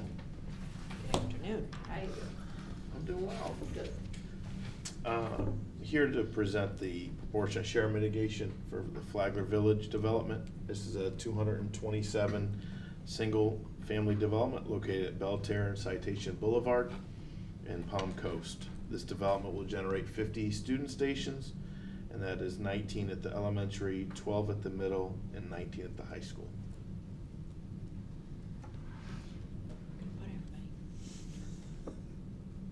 Any questions? Anybody? The developments. Can you elaborate a little more? I'm sorry. Where it's at? Explain where it's at. If you look at the map, that There's a map. circle, it's Citation is right there, down a little bit further, and then you have Belterre. So it'll be in that corner of Citation and Belterre, if you're familiar with that south. area. So that's south, not. South. That's- That's Where's south. the airport? Is that Um, south or north? It's, the air, I believe if he were right there Oh, is the so airport. it's So like- it's the end. north, south of it, it's Yes, south of ma'am. it. So, Correct. Z section, I think, maybe. Z, Yes, yeah. I think, is that, Yeah. is that Z? Roughly, I think I so. think so, yeah, I do too. Mr. Bush, we would be approving the stations for, like, this has not been built, No. right? And we're Correct. anticipating that many stations Right. being needed. Based on as the part of, development. like, whether it's interlocal, again, I'm still learning all this, whether it's interlocal agreement, impact fees, whatever, this factors in with all of Yes, ma'am. that. That's correct. Okay. Give me another 2 years. I'm gonna have this down. That's all right. Oh, it looks good. Thank you. Growing, keep growing, I was gonna say, keep getting big, bigger Thank and you. bigger. Thank you. Thank you. All right, we have next Human Resources, Board approval for personnel items. Anything special on that? Mr. Olet, do you need us? to That's share your, anything? It's that's you. your fluid list that That'll will keep continue going. to change, and it will be updated on the day of the board meeting. Got it. So Okay. that's your resignations, retirements, leaves, all of those notifications. Then we're going down to 13, School Board Attorney consent. That is for travel by Ms. Conklin to COSSBA. That has to be approved, I noticed. Yes. That's not for the National School Board Association, that's for the The new new, right. National, School Right. Board. I That's the think new you group. all got the information for that? Yes. Yes. I like having a representative from our board No, I'm attend glad it. Ms. Conklin Yeah. is going, that makes sense. All right, we're down to 14, Resources and Supports. Request board approval for award of accompanying contract for request for proposals for internal auditing services. More audits. I was gonna say, how many audits do we have? This is a biggie. Good afternoon again. Chris Carr will start and talk about the bid, and if there's any questions, we'll go from there. Yep. We are seeking approval. We did a request for proposal, an RFP, for internal auditing services, which covers the district's 14 internal accounts and our 2 direct support organizations, which is The the Ed Foundation. And Flagler Auditorium. Yes, thank you. We only received 2 submittals, James Moore and Company, and I'm thinking Plant Moran is how, and they were an out-of-state company, not that there's a lot of, companies out there that were contacted. We did not receive and access the documents, although we did not receive any submittals from them. This contract will cover the current year that we are in and 2 following fiscal years, and then we have an option to renew for 2 additional 1-year periods.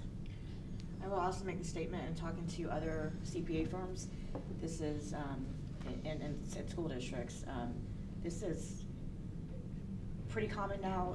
The accounting firms can't hire the people to do the work. So they are having to turn away people. A couple of them, even during tax season, will accept no more tax clients, they just can't get the staff. Well, at least we had 2, so that's Mhm. good. And James Moore and Company is our current auditor now. They came on 5 years ago, and we have no complaints about them. They have been amazing, so. Any questions? Seeing none, thank you very much. Thank you. Thank you.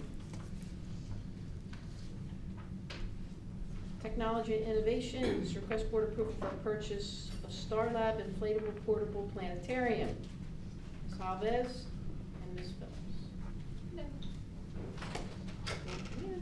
This looks so cool. This is where we have fun board. It Thank sounds you. These fun. are just to pass down. Thank you. You bet. Get it. And these are all on the board docs as Yes. well. If you're like me, you like to print it out. Did you want to read through the question? So we'll just start out giving you a little bit of background about, we have had access to these in the past. So in 2016, through NEFAC, I received the information about a star dome that kind of an outreach from the University of Florida through the College of Astronomy. So we started borrowing a star dome they trained me, and then they allowed me to go to Gainesville, pick it up, and bring it back to Flagler schools for 2 weeks. So over that time, we would go to all 5 elementary schools. We'd spend 2 days, and we would put every 5th grade student through it, because a 5th grade standard and 4th grade standard for the science curriculum is planets and constellations and that sort of thing. So so we did that from 2016 to 2020, and then COVID hit, and then they no longer loan it out. It was getting very old toward the last few times. We were plugging it with duct tape and that sort of thing. It was one of the old school where it was the canister. Like a cylinder Yes. with film. It wasn't like a digital version of it, so it had limited. But it was still awesome. Kids loved it, and it was like a traveling road show. We trained teachers at each site so they could help with the presentations. So that was where it began. And so we've found one that we could bring in locally to the district. It would transfer over. We could bring it from school to school, and then that way all of our kids, K through 12, would be able to have access to it at the same time where that curriculum point hits on their curriculum map instead of waiting till the 1-2 week period. We're going to show you just a quick video right now that just kind of shows you what it is, just so you can see, and then we'll talk a little bit more about some of the standards-based alignments that are there.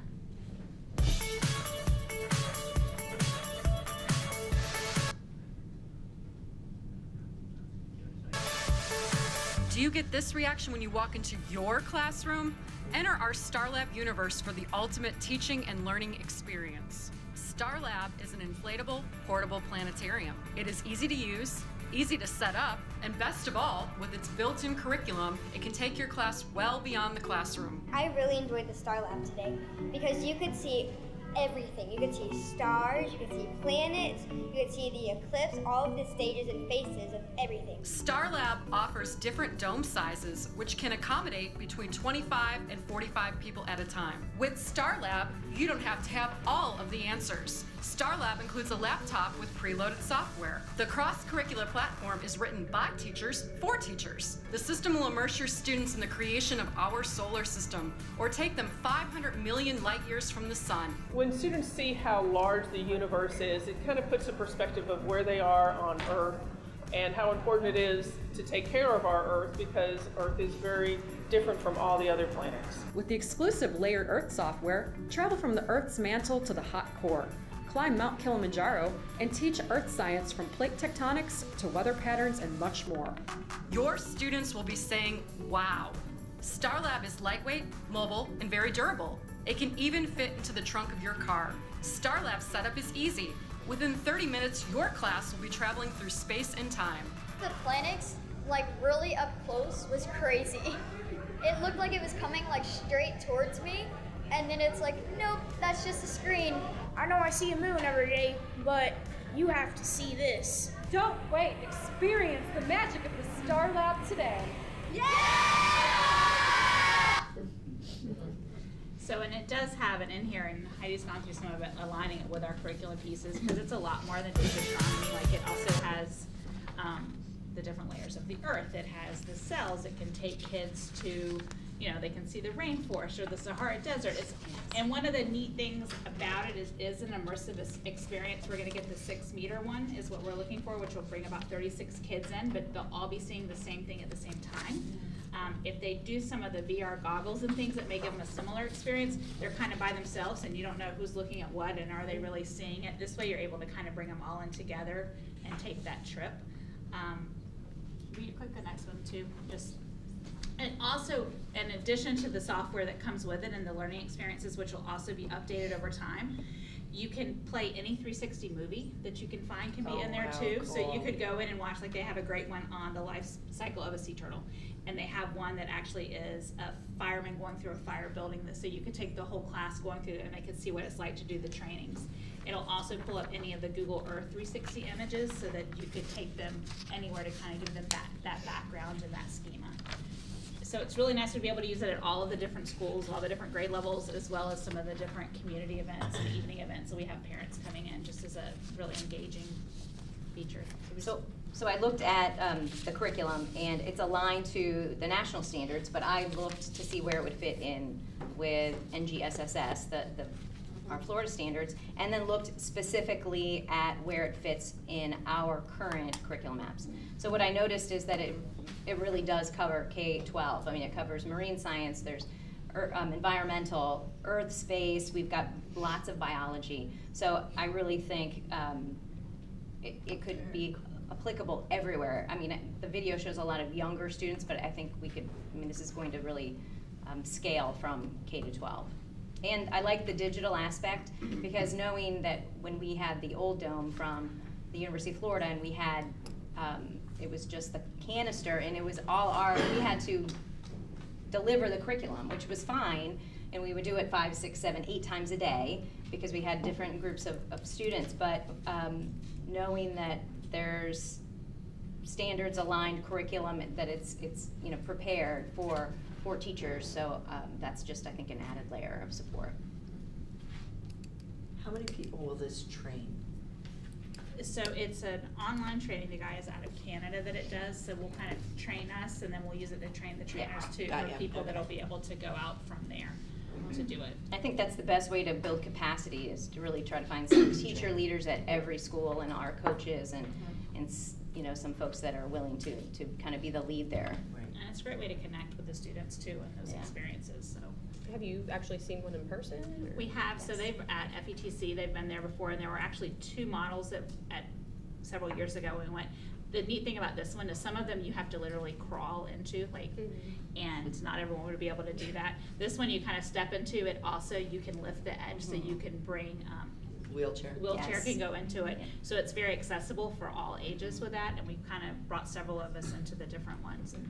And we have our 5th grade science expo, and last year we rented the Museum of Arts and Sciences. They have one, so we had them come out, and they brought it, and they did several different events for our district, but for that one specifically. So and the digital is really nice. How would you imagine this moving around to the different schools?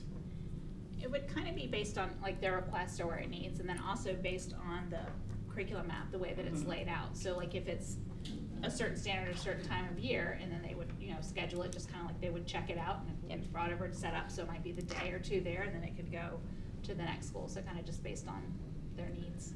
I kind of envision it as like a Google form that they would go in and request, and then we would sign it out. Yeah. Sign it out. And how often do you think the utilization of this, right? I mean, is this something that you might see that each school does once a year, twice a year? Like what I mean, monthly? What kind of engagement are you anticipating for this? I mean, it's a really cool thing, but how often would they actually use it, do you think?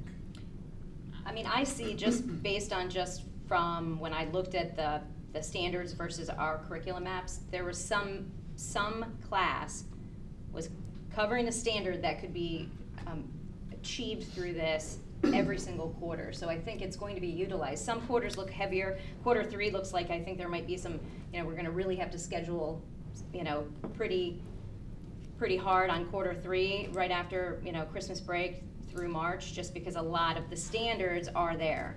But I think it looks like it would be spread out pretty evenly, but I feel like that would be something that we would need to do, kind of the logistics of making sure it's equitable from, all of the I was just thinking at it from a perspective, in one of the slides here, and I'm not getting ahead of you, looking at the cost of the unit itself, I see that I Googled it just now, and there's options to, not right here, but in Idaho, there's a college that is leasing it out for $600 for the week, or for 2 weeks, actually.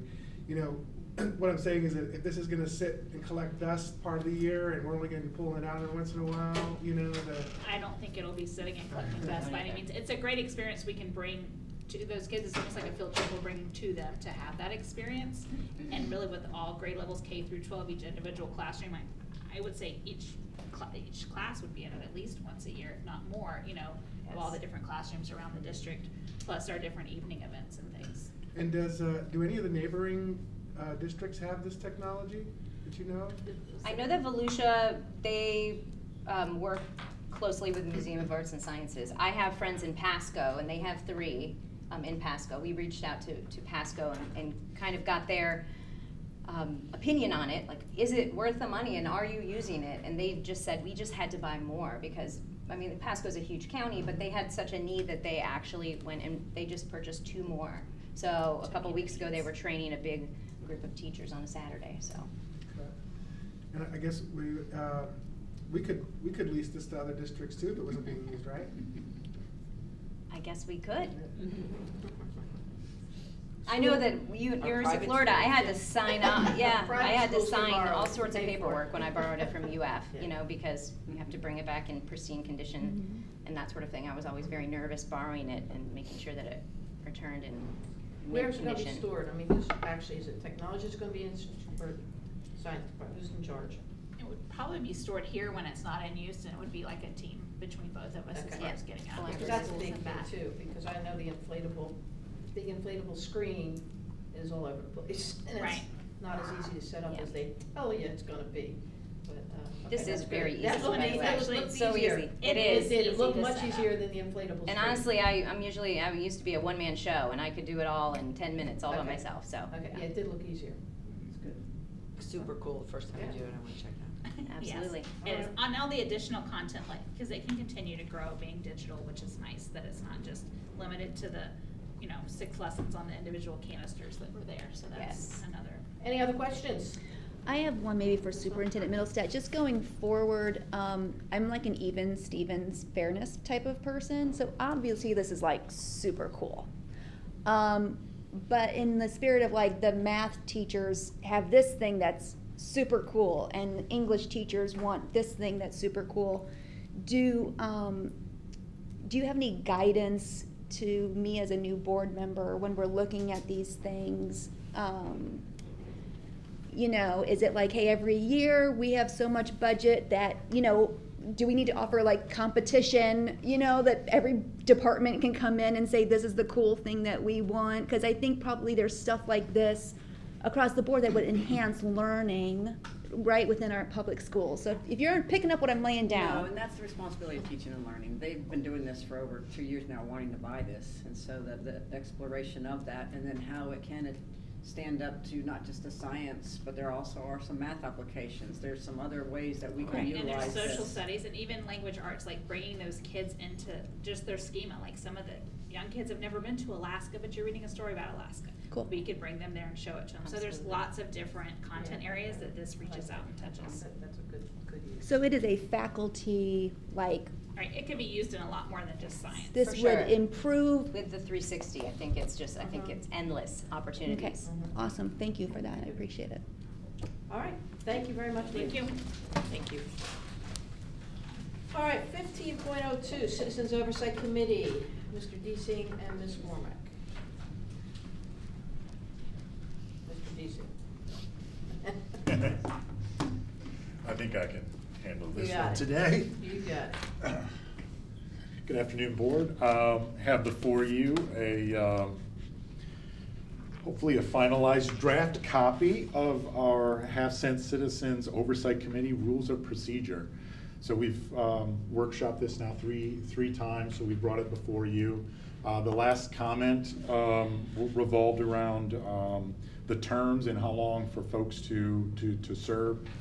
I had an opportunity to sit with Attorney Gavin and kind of go what some opportunities look like for verbiage. We had some pieces that were brought as far as limiting terms, and there was some question about what that would look like, and then opportunities for the community that really wanted to serve on those boards, and looking at the longevity for some of those in surrounding districts. And there are multiple folks serving several years on some of these committees. So and kind of working through that, again, we kind of went back to the committee then making those recommendations to fill those slots back to the board as a whole.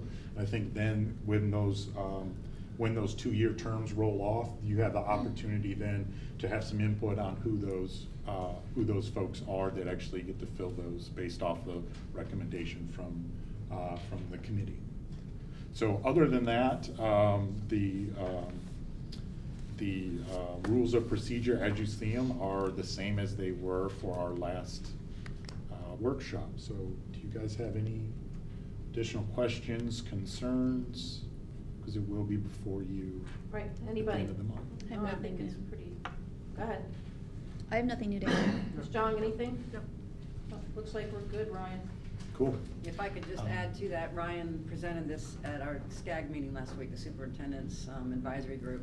And we have some general interest there. I think once this goes in front of the board for final approval, we'll be able to push out through our communication the actual application process and start to get that dialed in. So we're excited, and there is some good general interest of trying to be supportive with representation on this committee. So we'll be looking to get the word out right after you guys approve it at the end of the month. And we'll put that solicitation probably out for about a month and work with Mr. Wheeler to make sure we hit all of our bases from media and social media. Very good. All right, Thank you. Thank you. Academic services in action of that. We need 16.01, Louise Bossert, board approval for early college agreement.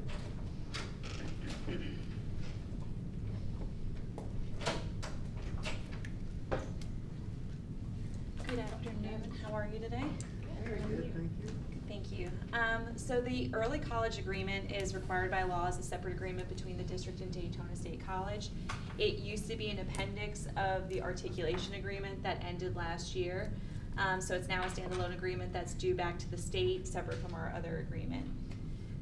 It will be renewed annually, just like the articulation agreement is, and this went before the Daytona State College School Board, their board, for approval in January, and will come to you around this time, whereas the articulation agreement will typically come to you prior to the school year starting. You'll notice that the major changes here include dates, some names of our board chair changing, and then there is a small section on page 3, and you'll see that in the red line text at the top. And it is really just there. If you scroll further down, there's some requirements of what is expected of students who enroll in the early college, go through the early college agreement. And so it's just to put that in place and codify in their language that there's a contract there based on the requirements that students are required to meet anyway to be part of this program. Are there any questions? No, I like the fact that the parents, guardians need to sign it because it does put a little extra Yep, push. absolutely. I like that. Any questions, anybody else? No. Comments? All right, thank you. Looks like we're good. We just want to stay up here with you a little bit longer. You can stay as long as you like. All right, so we're going to the next item, which is instructional calendar, one of our favorite things. Yes. And we did discuss this at the last meeting, but for the good of those who weren't able to watch it, we discussed the new calendar and we talked about some of the non-negotiables that the team had come up with. As always, our calendar committee is comprised of 4 district level personnel, 2 members of FCEA, 2 of our FESPA members, and 2 of our parents, one that was designated by the superintendent and one that was jointly selected by our FCEA and FESPA group. Are there questions on No, this? this is great. Just for people at home, can you explain why we go to December 22nd? Because there was a lot of Yeah, there was a There good is. bit of chit chat about that. Absolutely. So in order to meet our instructional minutes, we want to always finish the first semester in line with the college and finish it before the winter break. In order to meet instructional minutes, we do have to have a set number of days so that we can meet that time. And in looking at it in light of what happened this year, we try to balance the first semester and the second semester. So by going through December 22nd, we'd have 89 days in semester 1 and 90 days in semester 2. If we had ended any earlier, it would also probably tap us into if we had a hurricane or another weather event or something that took us out of school for a day or 2, that we'd then have to be back in the position that we were this year, where we're borrowing from second semester to make it up in first semester. So this just ensures that it's a way to help offset that likelihood of happening. I don't want to say that it ensures it, because we don't know what weather will bring. That's primarily the reason. It was also discussed amongst the committee that a non-negotiable was to have an entire week off at Thanksgiving break. So having that week off, that, you know, those additional 2 days that some districts offer during Thanksgiving break kind of makes it so that we're ending a little bit later than some others that don't have that full week off of Thanksgiving. Yeah, and I'll share with my fellow board members, we talked for a while, because I saw that same chatter, and because I like to meet in the middle when possible, and so the conversation was like, well, what if we at least gave Friday? You know, what would that look like? And to hear like the thought and the structure, and I mean, so much goes into this that it was, I appreciated that time just to go, okay, like this is kind of what it needs to be for a bazillion reasons. And our committee did sit down, we went through all the iterations of what the calendar could look like if we had that Friday off, if we didn't have that Friday, if we kept it where it was, what it would do to the end of school, like the last day of school happening, where for last day for students, we want to ensure that was also before Memorial Day. So there were a lot of considerations that went into this. Yeah. Any other comments or questions? Seeing none, thank you, ladies, very much. Thank you. All right, going into Human Resources, 1801. Bob, we're going to ask you to come back there, Mr. Ouellette. We have a number of job descriptions that have been revised or revamped. And these are just carryovers for further discussion if needed from the last discussion we had regarding the job descriptions, in that from food service all the way down, the primary change on these was to align with the non-instructional folks as far as allowing an opportunity for the basic skills test in lieu of being able to produce a diploma or equivalent GED for those folks that either don't have access to their credentials anymore due to age or where they are in the country. And that's for all of them? Yes. Any questions? Seeing none, I think we're fine. Thank you, sir.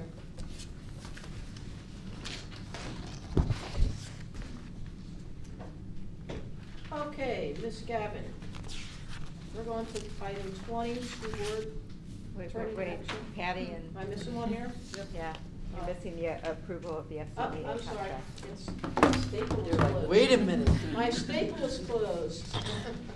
Okay, approval updated of the contract, this is a biggie too. Yes, it is. Very biggie.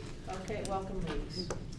I want to first give an opportunity to introduce Ms. Liz Diaz, who is our amazing president of our teachers union. And so if you want to share a little bit. Thank you, and just to first start off with a moment of gratitude that this process as a new president has been the most collaborative process, from being able to project the contract and do our proposals in a very collaborative way, and really hearing what teachers need to be successful, because at the root of all of it is we want our students to be successful, and in doing so we need our teachers to be successful. Excellent, welcome. Thank you. So we are going to go through, and we're not going to go through each slide and each change. All of the red line items are loaded onto board docs. And so we're going to highlight some areas that we want to focus on, and then we'll answer any questions or address any items that you want to bring additional light to. And so we'll talk a little bit about teaching conditions and some of the changes that we made for teaching conditions. And if you want to start off. Sure. So some of the changes to our contract was that to not have our teachers doing the clerical duties that our staff members, our support staff would usually handle. So that would include transfer grades and CUME folders for our ESD students. New schools would have the facilities that are required under statute. That all elementary teachers, there was a lot of conversation around this piece of the contract, and looking at planning periods and ensuring that our instructional staff has the most equitable instructional time for planning. And we really realized that the elementary school was really chasing after these 5 minutes that aren't accounted for transitions. So to make it equitable, that at the elementary schools would have 45 minutes of planning with an additional 5 minutes built in for transitions. That's for walking their students to the cafeteria, to recess. Teachers would not be required to use their personal cell phones. Teachers would not be required to attend more than 6 meetings per month. That's 2 per week. Previous contract language was 6 to 8 meetings per month. So it was just a bit ambiguous. So is it 6, is it 8? So to just keep it consistent, we kept it at 6 meetings per month, no more than 2 per week. And we want to highlight a little bit with that is that these meetings are meetings that are held during their planning time. And so we're wanting teachers to have that time for planning. But if 8 meetings, 8 planning sessions during a month, they're spent in some sort of meeting, right, then that really takes away that time that is designated for planning. And the teachers would not be required to attend more than 1 grade level or department meeting per week. Myself, for example, I'm kind of double dipped into 2 departments. I'm science and I'm CTE. So I could be pulled into a meeting for CTE for one day and then in science for another day. So just stating in contract that you would only be needing to attend 1 meeting per week. And again, I think it goes back to that same thing, because we don't want individuals to read this and it imply that our teachers are not wanting to be a part of meetings, but really ensuring that we're valuing the time that they have for planning as these meetings happen during their planning time. That 6th grade would now be included within the secondary education. Now moving the 6th grade back to the middle school, we want to ensure that the 6th grade has the 3 core subjects per semester. That's not inclusive of electives. Electives do not have a limit. And then a concerns and collaboration committee would be established at each school so that we keep the nature of our collaborative sessions. You know, I don't believe in an I got you. You know, we want to come to our administrators with the concerns of all staff so we can be successful.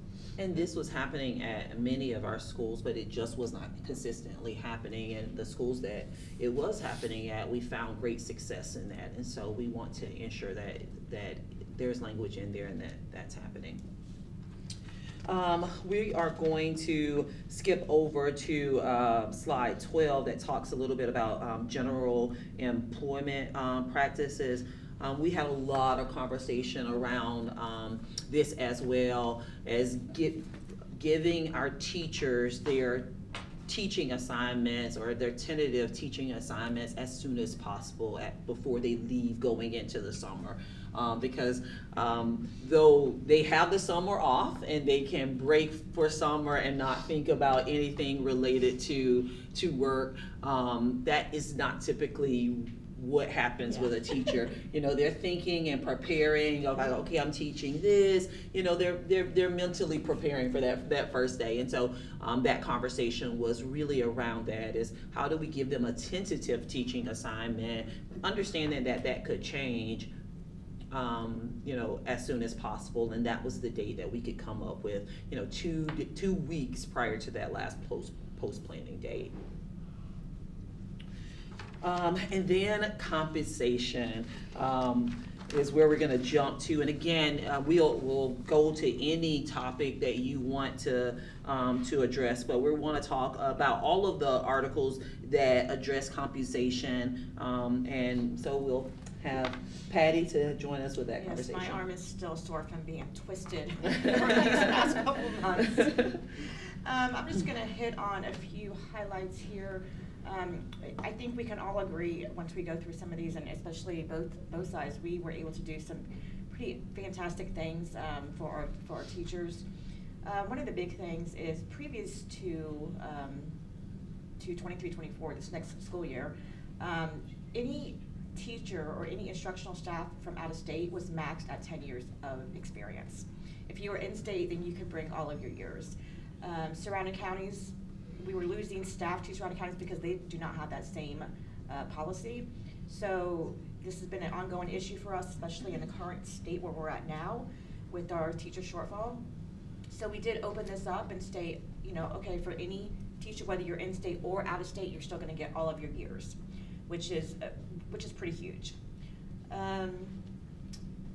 just procedures around travel, ensuring that if a teacher is traveling outside of Flagler County, that they are using the district vehicles, or they're using the contracted company that we have in order to rent cars from, if that is necessary, but really pushing them to use the white fleet that we have available. And that is consistent with our procedures for all other staff as well. We just put a caveat in here that $15 minimum wage should be in effect for all employees of the adult general education side of it. What we were able to do is increase the after-school tutoring cost for teachers from $25 an hour to $35 an hour. And then, do you want to talk about the emergency coverage? So the language was added to pay teachers for emergency class coverage when a substitute is not available. And we've noticed and we've seen that there is a struggle to find substitutes. So a lot of the times classes are split amongst other teachers. So teachers who give up their planning period in order to cover a class shall be paid the rate of 1/6 of the daily substitute rate of pay. We look at the planning, the periods throughout a day. A teacher is assigned 6 periods throughout the day. So if they're taking a class and they no longer have their planning period, they're then compensated for that planning period of teaching. To the next slide. Instructional staff whose class additional students are placed. So let's say I'm an elementary school teacher, I have a full duty, but now my students from, as teacher down the hall are added to my class, it's going to be split up equitably. So if that class, if of 20 is split by 5 teachers, each teacher would get 1/5 of that, the substitute daily rate of pay. And then non-rostered instructional staff who are used to substitute. These are going to be our ESD support facilitators, our deans that are instructional staff but not rostered teachers will be given their daily rate of pay, not substitute rate of pay, but their own daily rate of pay. And then the final one, tab for what we currently have is if you have been here for 10 consistent years and have 30 years of experience or are at the age of 55, you are entitled to a retirement incentive of $6,000. This has not been increased in a very long time. So what we were able to agree on is take that $6,000 and calculate a 2% increase for the past 10 years, and that came to $73.15. So we are starting this in the next fiscal year, 23-24. As you know, changing anything in the middle of the year gets pretty chaotic. So that was one change we were able to increase for our longstanding loyal employees. The stipend for in-service was previously was $50 for every 3 hours and $100 for 6 hours. We doubled that cost. For 6 hours, you get $200, and for 3 hours, you now get $100. As you know, we were already increasing this as a result of being able to use our ESSER dollars. So we are going to be able to continue that rate going forward. And we really looked at that minimum salary. As our salary has changed, what does $100 really look like for a teacher giving up their day? And at our base salary amount, that is a little bit over $200. And so we wanted to just align it with that. It was time. That was definitely a need to change. I'll come back to the main bullet point there, but we did look at our differentiated pay. Currently, skip it down to the bottom there, teachers at a low performance school were receiving $500 stipend a year. That has increased to $1,000. And teachers at a Title I school were previously receiving $250. That will increase to $500. And then teachers who voluntarily or involuntarily transfer to a school, is it low performing school, will now receive a $1,000 stipend. Previously it was $500. Going back up to the top to the supplements, as you know, there's several pages in the back of the FCEA contract dealing with supplements. We had been talking for many years about working on updating them. There's a lot of out-of-date stuff. There's a lot of things that just need to be tightened with regard to how many supplements for each item can be given, things like that, and adding some new ones that are definitely needed. So what we decided to do is we are going to form a supplement committee. You can see there who the members are going to consist of. So over the next several months, we're going to be working on this team to kind of come up with, you know, something that benefits everybody in all schools and all areas equitably. So looking forward to finally getting that cleaned up and making some changes. We added 2 articles, which one was Flagler Virtual School. We did not have an article in our contract that specifically addressed Flagler, so we added that as a starting place. And you know, we've heard already some areas that they would like to improve on that, and now that it's in here, we have a starting place for improvement. We also added an article for Flagler Technical College. Again, we did not have an article that addressed Flagler Technical College specifically, and we needed to have that because they do have instructional staff members that are on that team. And then salary schedule. This is when my other arm started hurting. So as you know, the teacher salary increase allocation, this was something new a couple years ago that was implemented with the chance to get your beginning salary to $47,500. We were fortunate to be able to do that the first year, as our salary was pretty high to begin with in comparison to other school districts. There are certain statutes that have to be followed, and as a result, this impacts our salary schedule. So as you can see, that first column, or the middle column, this was the result of getting to $47,500 and the result of having to increase the base the last couple of years per Florida statute. Steps 0 through 9 got compressed. So what that means is if you came in with 0 through 9 years of experience, you got that same pay. So in order to try to address this, we wanted to address compression to put some kind of differentiation within those 3. What we did was we took the Florida statute calculation of increasing the beginning salary, which we have to do, which totaled $862. So as you can see, our new base had to be $49,226. So instead of starting that $49,226 at step 9, we wanted to try to address the compression as best we could. So what that looked like is $49,226 is the salary for steps 0 through 2. So if you come in with 0 or 2 years experience, you will get that salary. And then we slowly, incrementally increased it as best we could from 3 to 5 and 6 to 8, and you can see the results of that.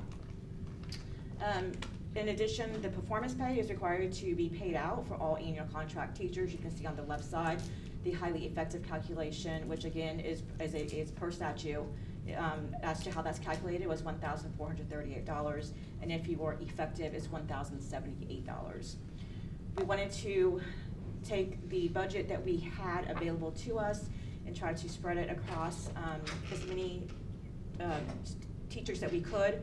So what we were able to do with the remaining budget that we had was give a one-time cost of living increase of $539 to everyone who was here prior to July 1st. So they are not a new teacher. Did I say that right? Okay.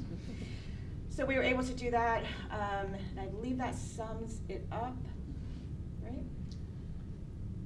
And in full transparency, the conversation was never about we cannot pay these teachers or we cannot, you know, the budget doesn't allow it. It was, we need to be sure that we are in line with statute. So, you know, the COLA increase, you know, statute states that the COLA can only be 50% of your increase to your effective teacher salary. Your base salary has to increase by 75% of your grandfather teacher salary increase, which is currently $1,150. Your performance pay has to be, for a highly effective teacher, has to be 25% more than your grandfather teacher, and your effective teacher has to be between 75 and 50% of your highly effective teachers. So this was truly in line with statute. And based on those calculations, in an effort to make sure that we could continue to afford to do something every year, we worked with the union last year to correct our salary schedule and adjust it so that the calculated amount didn't get out of whack, because it really is calculated based on the increase between each step. So we worked really hard with them. The district did put in some money last year, but it saved us money as we did that presentation to the board last year. It saved us money within like 3 to 5 years. So that being said, we were able to actually do what we did this year. And I would like to share that it really was collaborative. We did have a chief negotiator that was on the district side, that is an attorney, who just continued to say, like, they told me that this was collaborative, but I did not expect it to really be collaborative. And we had some hard conversations, and we had to caucus many times, but it really, we all wanted the same thing. We wanted to ensure that the teaching conditions that we have here in Flagler schools allows for our teachers to do the best work, and the dollars that we have available allows for us to give the most to the most. And I do believe that we were able to accomplish that. And so we will bring this before you on the 22nd to ask for you to vote to approve it. Would you like to share a little bit about your process? Sure. So our members have been presented with the same presentation, the red line items as well. We ratified last week with a 92.8% rate. Wow, that's good. awesome. That's good. I will say, I'm sorry. No, go right ahead. This is the largest number of changes I've ever seen in a So it's great to hear that, given all of those changes, there was that sense of collegiality and collaboration. So kudos to all of you and your entire teams working on it together. And this is retroactive, correct? So No. Or what, how's that gonna work? So Explain that. this contract is the 2022-2025 Right. year. Current contract that is in play is our 2019 contract that expired in Correct. 2022, but it is still status quo. Once this is ratified, it is the current contract in play, other than the Okay. portions of the contract that stipulate that it is Right. paid out in 2023 or 24. Okay, good. That's right. I was just having a little mini heart Yeah, attack. yeah, okay, yeah, I was thinking about that, thinking, uh-oh, we better double check. No. Okay, good. Yes, Excellent. we did. We really worked hard because it's more than just compensation, right? Compensation is a big piece of it, but it's all the other things as well. that Yes, worked out. and It's so great. I do appreciate Ms. Diaz. Ms. Hanson did a great job as well. She started us off, but I do appreciate the work that you've done to help us get to this place. I would not be here if it wasn't for Katie Hansen, so I so appreciate everything that she Very has good. done in establishing the relationship with the district, and truly just moving forward, we want to keep this relationship. Madam Chair, since three of us weren't a part of, since the previous board has been a part of a lot more of these conversations, I have two quick questions. Yes, go right May I? ahead. Go ahead, Tom. The first one is, love the idea of being really thoughtful around meetings, right? But the question is, if I now get my teachers one time a week, I don't remember what it is, and I make the decision to now put together a memo, which most meetings can be a memo anyway, can that then be read during the planning period, or how would that school administrator fill in the gap now? So usually when administrators send out a memo or some form of communication, it would go through email to us, and then we would follow up at the monthly faculty meeting. And so that would still be acceptable under this contract? So you're just saying no in-person meetings, but communication This as is needed? department, this is that department meeting Okay. that we're really looking at. And I think it's important that we highlight here, this is really addressing changes. And so we've taken things out of context in this presentation, but when you look at the full contract, it really puts back into place It makes a lot of many, sense. yes, Okay. yes. So, hey, listen, if you feel like business can run awesome with these changes, cool. And I know that we will be coming back to the table very soon to begin addressing even those things that we need to improve in the contract that we're going to ask for you to approve on the 22nd. Okay, and then the one thing that struck me a little bit odd, can you explain a little bit more this $1,000 stipend, FPC rated a C? Is this every single educator at FPC is getting an additional $1,000 because they are a C? And let me just kind of tell you where I'm also going with this, so maybe you can just take it on. It feels like we're incentivizing, I feel like I'm incentivizing for the C, ooh, we're at a C, awesome, okay, good.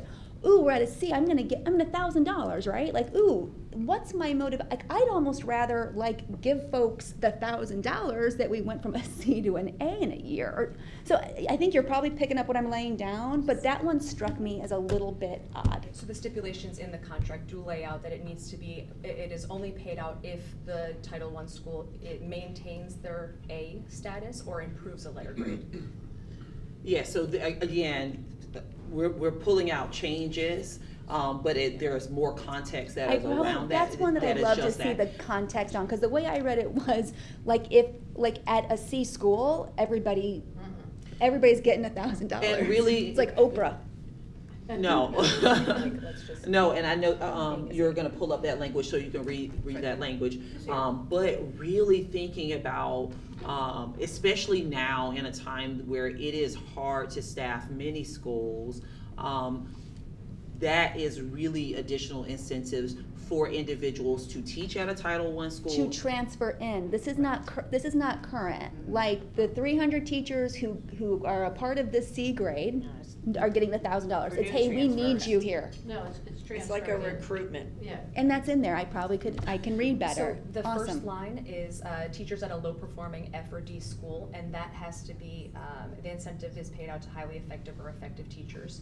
Performance incentive will be paid when the final grades are released. No, this is great. I love it. So I'm at a high functioning school. Man, why do I want to give up? You know what I mean? Sweet job to have a challenge. And looking at those teachers that are at a school that we want to improve all of our schools, right? Mm-hmm. But looking at those teachers that are highly effective within those schools, and that is really that incentive for those students. That makes a lot more sense. Well.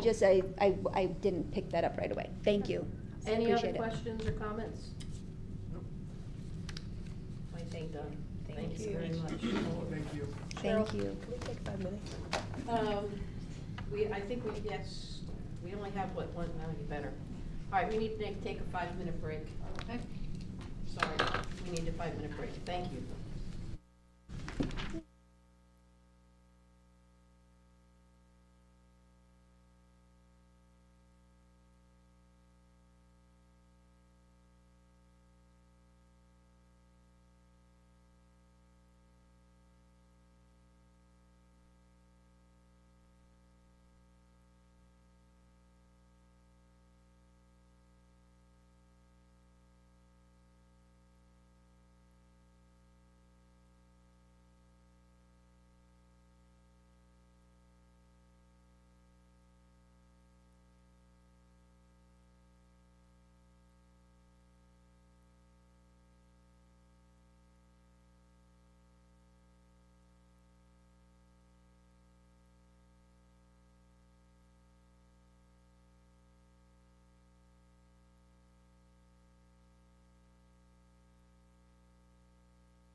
got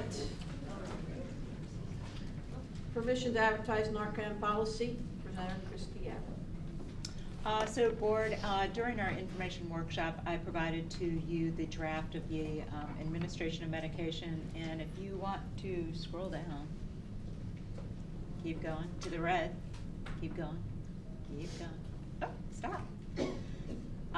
This is the beginning of that opioid antagonist, naloxone, Narcan section with respect to when it would be administered, how it would be maintained, and the requirements for training, etc.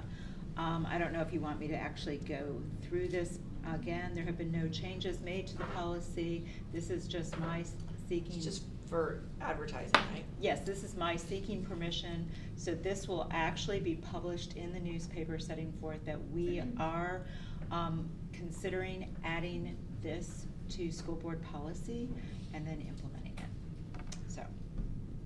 So it's for advertising purposes only. Can you just briefly explain the process for the public?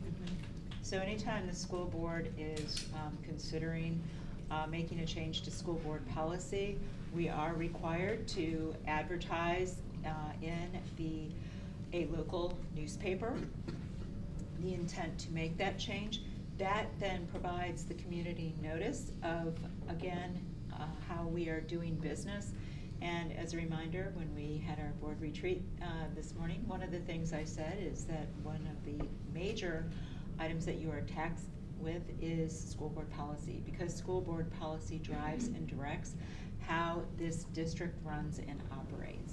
And so therefore, when we adopt a policy, it is now a directive for how our employees have to behave, how the superintendent, myself, you as a board are going to be interacting and behaving. And so we advertise it to the public for a 30-day period.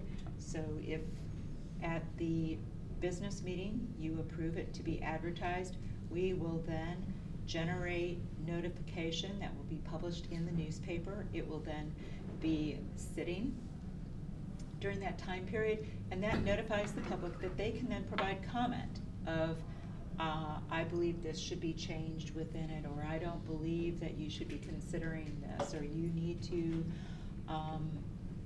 not have Narcan in schools. Maybe they don't want us to have it maintained. And then that would alert them that they can come to the board and share with the board their concerns, or share with the board items or information that they think needs to be also included within the proposed revision to the policy.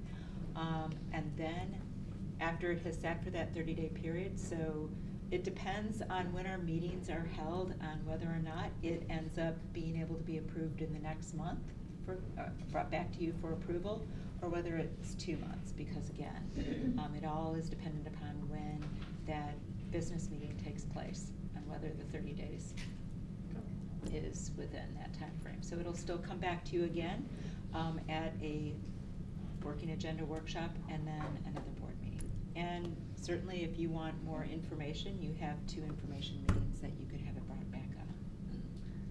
Any questions? This is just for the ability to advertise. Okay. We good? All right, thank you. We're gonna go on into old business. Old business. Anybody? Madam Chair, I have 2. If I'm okay to Go bring right ahead. forward. Tommy Willihan, we've been in great discussion the last couple of months on our Guardian program exploration. And we have some survey data results he's going to share with you. And this will kind of lead to our later discussion this month at your next information workshop. Absolutely. I'm sorry. He did put together a couple, some diagram results from the survey. Pass these around. Just take one. You got them?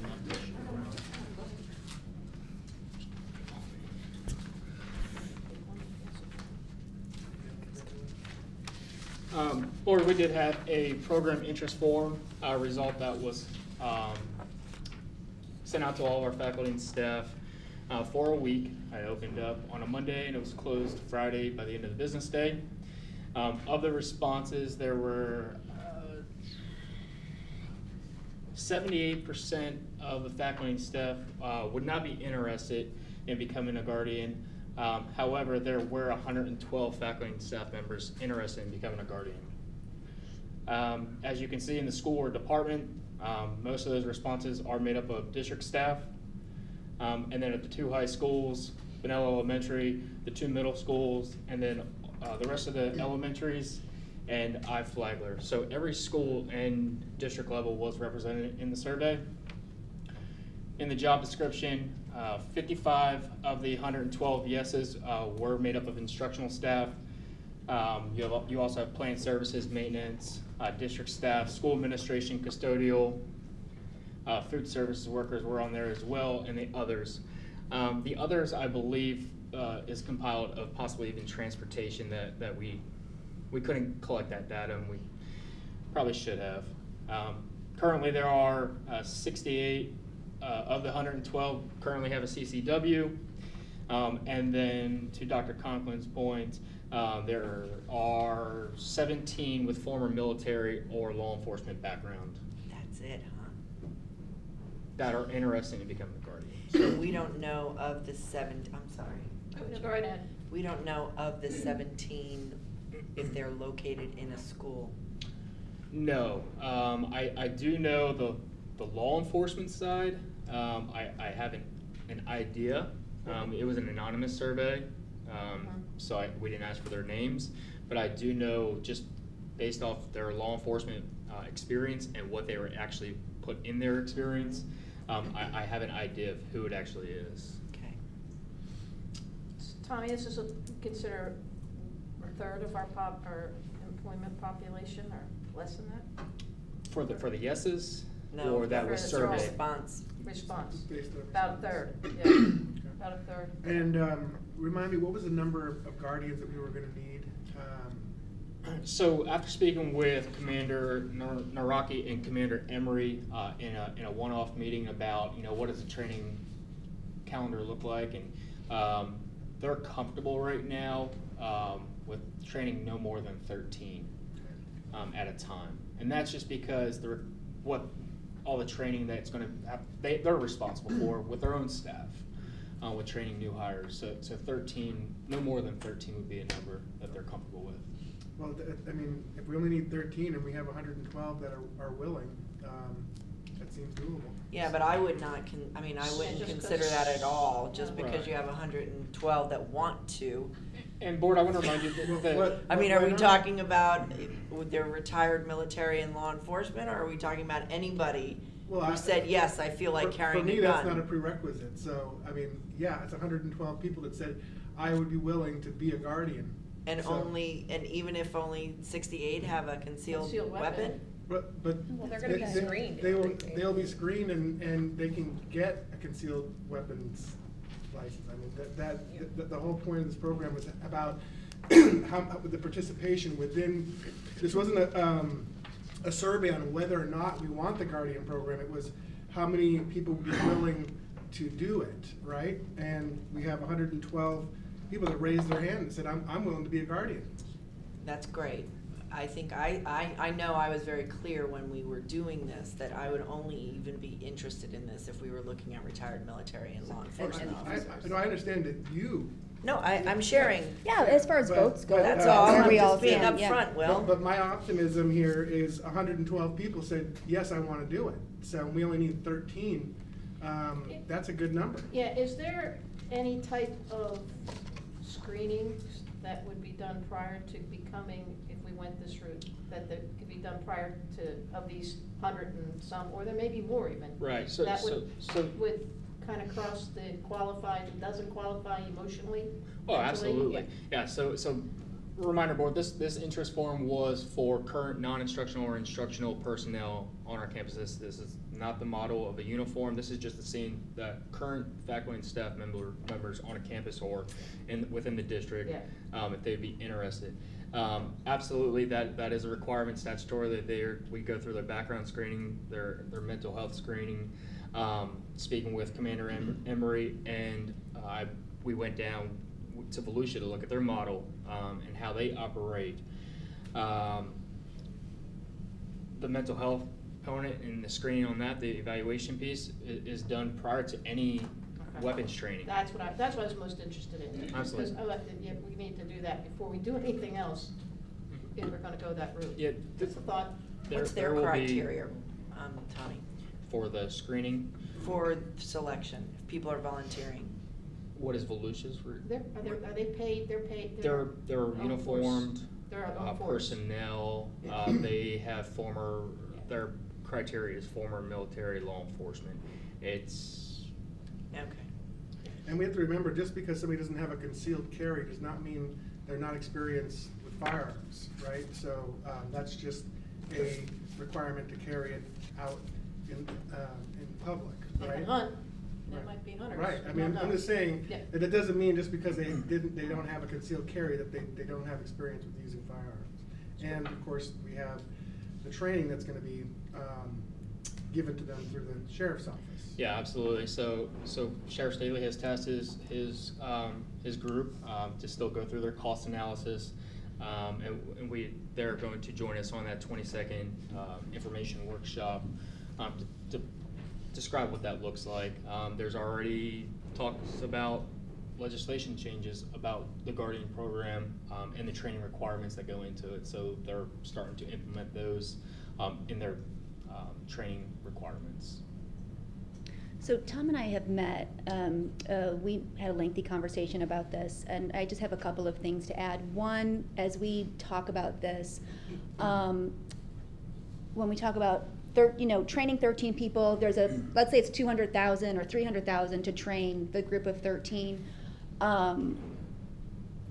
What happens if, we need to now train one or two, right, to move back to New Jersey or whatever? And then, that's a problem sometimes people have. They don't think about the onesie twosies, right? So we would need to have a plan, if I'm making sense with that, right, of what that would look like. Because this is like pretty much all ILT, like robust training. The second thing I brought actually to share with my fellow board members today, Tom and I met with the idea of, is there a hybrid option with the Guardian program where you would have specific roles that would be Guardian eligible, if you will. And I don't know if anybody else is familiar with the campus advisor role. Cheryl or Colleen, have you guys heard about this role? I'm not sure. No, I mean. We have campus advisors at all of our schools, I believe, and they Yeah. help with monitoring safety and security, Okay. egress and access, parent pickup line, bus Is that what you're thinking about? deliveries. Yeah, all I that. would encourage you. We have two remarkable gentlemen I've met with, Jeff at Wadsworth and David at Indian Trails Middle School. They are retired sheriff's office, retired police. They care. Anyway, I kind of just put, and I'll save this for another time, but I put together kind of like an expanded job description that speaks to, all things safety, wellness, communication, and what could this role be, and would this be a role that we would want to give the district the option of being Guardian eligible? Because I know at the last meeting we talked about, do we want instructional staff to leave their classroom, right? In the midst of something. Emergency, right. So this has already kind of come up, but is there maybe a hybrid where it's not just anybody, it is specific job descriptions that would be Guardian eligible? So I know this is it's a 5:45. This is a old larger business. conversation. Yeah. Absolutely, and all we wanted to do was share with you the survey results, so you now could see our current employees, where their interest is in terms of potentially serving. Just want to let you know I've got this for coming up. That's good. Is your opportunity Good now to idea. kind of continue to explore what model you could stand up Yeah. or not. So. Awesome. a lot I'm of excited work. to have more conversation All about right, that's it. good. All right. And one note, as I looked down at my paper, my numbers didn't add up correctly, and I had to go back into my Google form. It's 402, not 502 for the no's. It's 402, so there was a typo on yours. Okay, 402. Yes, ma'am. Got it. All right. All right. Oh, and whoever did this, I learned Canva this week. this is much appreciated. You're gonna love it. This is great. Thank you very much. Absolutely. My second item for old business was, board, just to remind you for your awareness, We've been going through the social studies instruction, now materials adoption process. All 17 vendors did make themselves available to us. At your next board meeting, there will be an opportunity for our public now to provide some public comments. There's not any type of adoption formally that you're gonna take any action on yet. We are still way in front of the process, but just because we have concluded the opportunity for some of those material instructions to be reviewed, we wanted to allow for some public comment. So that'll come forward on the 22nd. Okay. Anybody else with old business? Ms. Conklin? Old business, I think it's that time of year, we need to discuss the superintendent's contract. And, because your contract is ending. Expires in 4 months. Right, so we probably need to have that conversation sooner rather than later. And then the other, I'm not sure if this would be old or new. The school discipline, mental health, that would probably be new, right? That's new, yeah. Okay. They did write that down. So is the contract considered old business? Well, because it's ongoing. That's why I always get confused Because I have a about old and question, new. let me know when I can ask it. Yeah, I think we could do that now because it's ongoing, constant. Okay. So, yeah, I think so. Okay, so, my question is, again, 1 of 5 votes on the matter. A tool that I'm used to being a part of at an executive level is a 360 review. That, again, I don't know, because this is a different dynamic than I'm used to, right, as an elected person versus a business professional. Madam Chair, who would I talk to about, would we have the ability to do a 360 review in the sense of putting together a survey to reach out to our community partners, like if we wanted, again, I'm brand new to all of this, I have a really hard time thinking about me making this 1 of 5 vote decision without really seeking input from all the stakeholders, if you will, in that decision. I actually think that might be something within your district that you might be interested in pursuing, and anybody could do the same thing. I mean, I'm getting feedback from your constituents on how they feel. Ms. Conklin, you want to share with that? I was just gonna say, it's weird the first year you come in as an elected official to be in the position of then evaluating someone so soon after. But currently Kathy is under a contract that is in place, and in that contract there's an evaluation tool. Yeah. But if we wanted to change the evaluation tool after that period of time, then we could have a conversation about how do we want to modify and change the evaluation tool. Do we want to go to a 360 tool? Do we want to use another tool? However you all then want to input on what you want that tool to look like, then we can modify and change that tool. Right now, we can't. We would be utilizing the tool that's been agreed upon. As part of the Does that make existing sense? contract. As part of the existing contract. Correct. And the existing contract ends the end of this school year. If we agree on a new contract, it's typically like a 3-year rolling contract. But at that time would be when we have a conversation about the evaluation process, tool, all of that. And going through Do I have that right? Good, okay. And going through the actual evaluation process will give you the tools necessary, all of us, so you'll understand and be more ready to make changes for the next contract period. Okay, so there is a tool out there that It's part of the evaluation. I yes. need to look at and Yes. figure that out, okay. So maybe So I will be more than happy to send to you the evaluation tool that was utilized last year, so that way you can familiarize yourselves with it and what it is. Yeah. And it's based primarily on the strategic plan and the information we'll receive between now and then, so we can understand how to go. Okay, great, thank you. And if I may, this board inherited me, right? Yeah. Yes. So that's unique in of itself, and my contract does have language in there that says if there's consensus, it can be extended. And so the path going forward, 4 months, I just want to be considerate of if you're gonna make a significant change to the school district, 4 months will happen very fast. Yeah. And I think, again, in full transparency, continuing to serve is something that I would welcome those conversations on. But just trying to be sensitive to everything that needs to be done going into next year, this decision or these conversations need to happen. And this is old business. If it's at the next workshop, if you get that tool from Ms. Gavin, as I shared with you previously, I have to do a self-evaluation that I present to you prior to April 1st. And then you provide some feedback from that based on the final evaluation for my tenure for this year.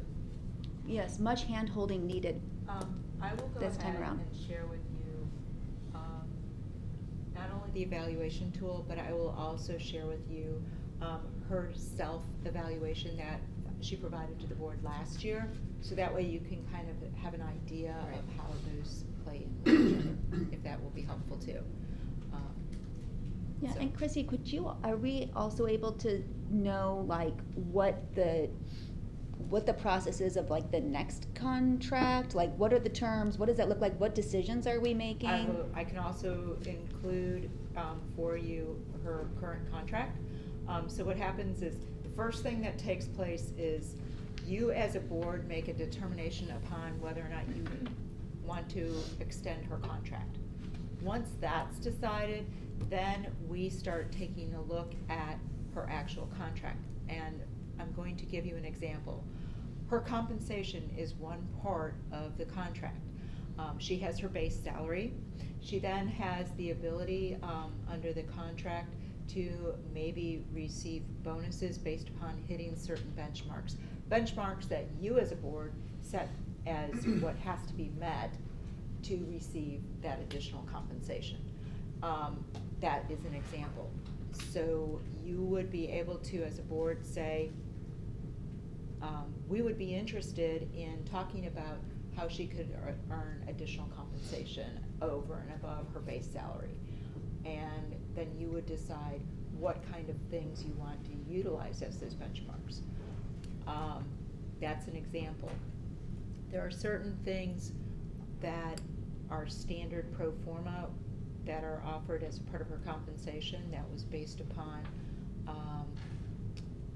when we went out to search for the superintendent, but it's things like health insurance, benefits, all of that is a part of her compensation package. That is pretty standard. The amount that you pay towards her FRS retirement is pretty standard and is statutorily mandated. So there are certain things that are contained in the superintendent's contract that are based on statute. There are certain things that you have more leeway on, and we can certainly go over those sections where you have the ability to enhance, the ability, or no, this is statutory. And I think the best example I can give you is, I don't know if you've been following, but apparently one of the superintendents who was recently let go down south, apparently it's not only the 20 weeks, but apparently a $500,000, and we're like, how can you get $500,000? You know, that's not even permissible under the current statute. So we're intrigued with how that's, you know, a part of the, gee, you let me go, but I get my 500K. And we're like, no, you don't. You can't get that. Thanks for sending the details. I appreciate it. All right. Can I just have some clarification? Is this gonna be workshopped, or, I just think it's important for clarity going forward, because I also have a career in education, and I can continue services, not that I would want to, in other parts of the state, so. Could I make a recommendation? Sure.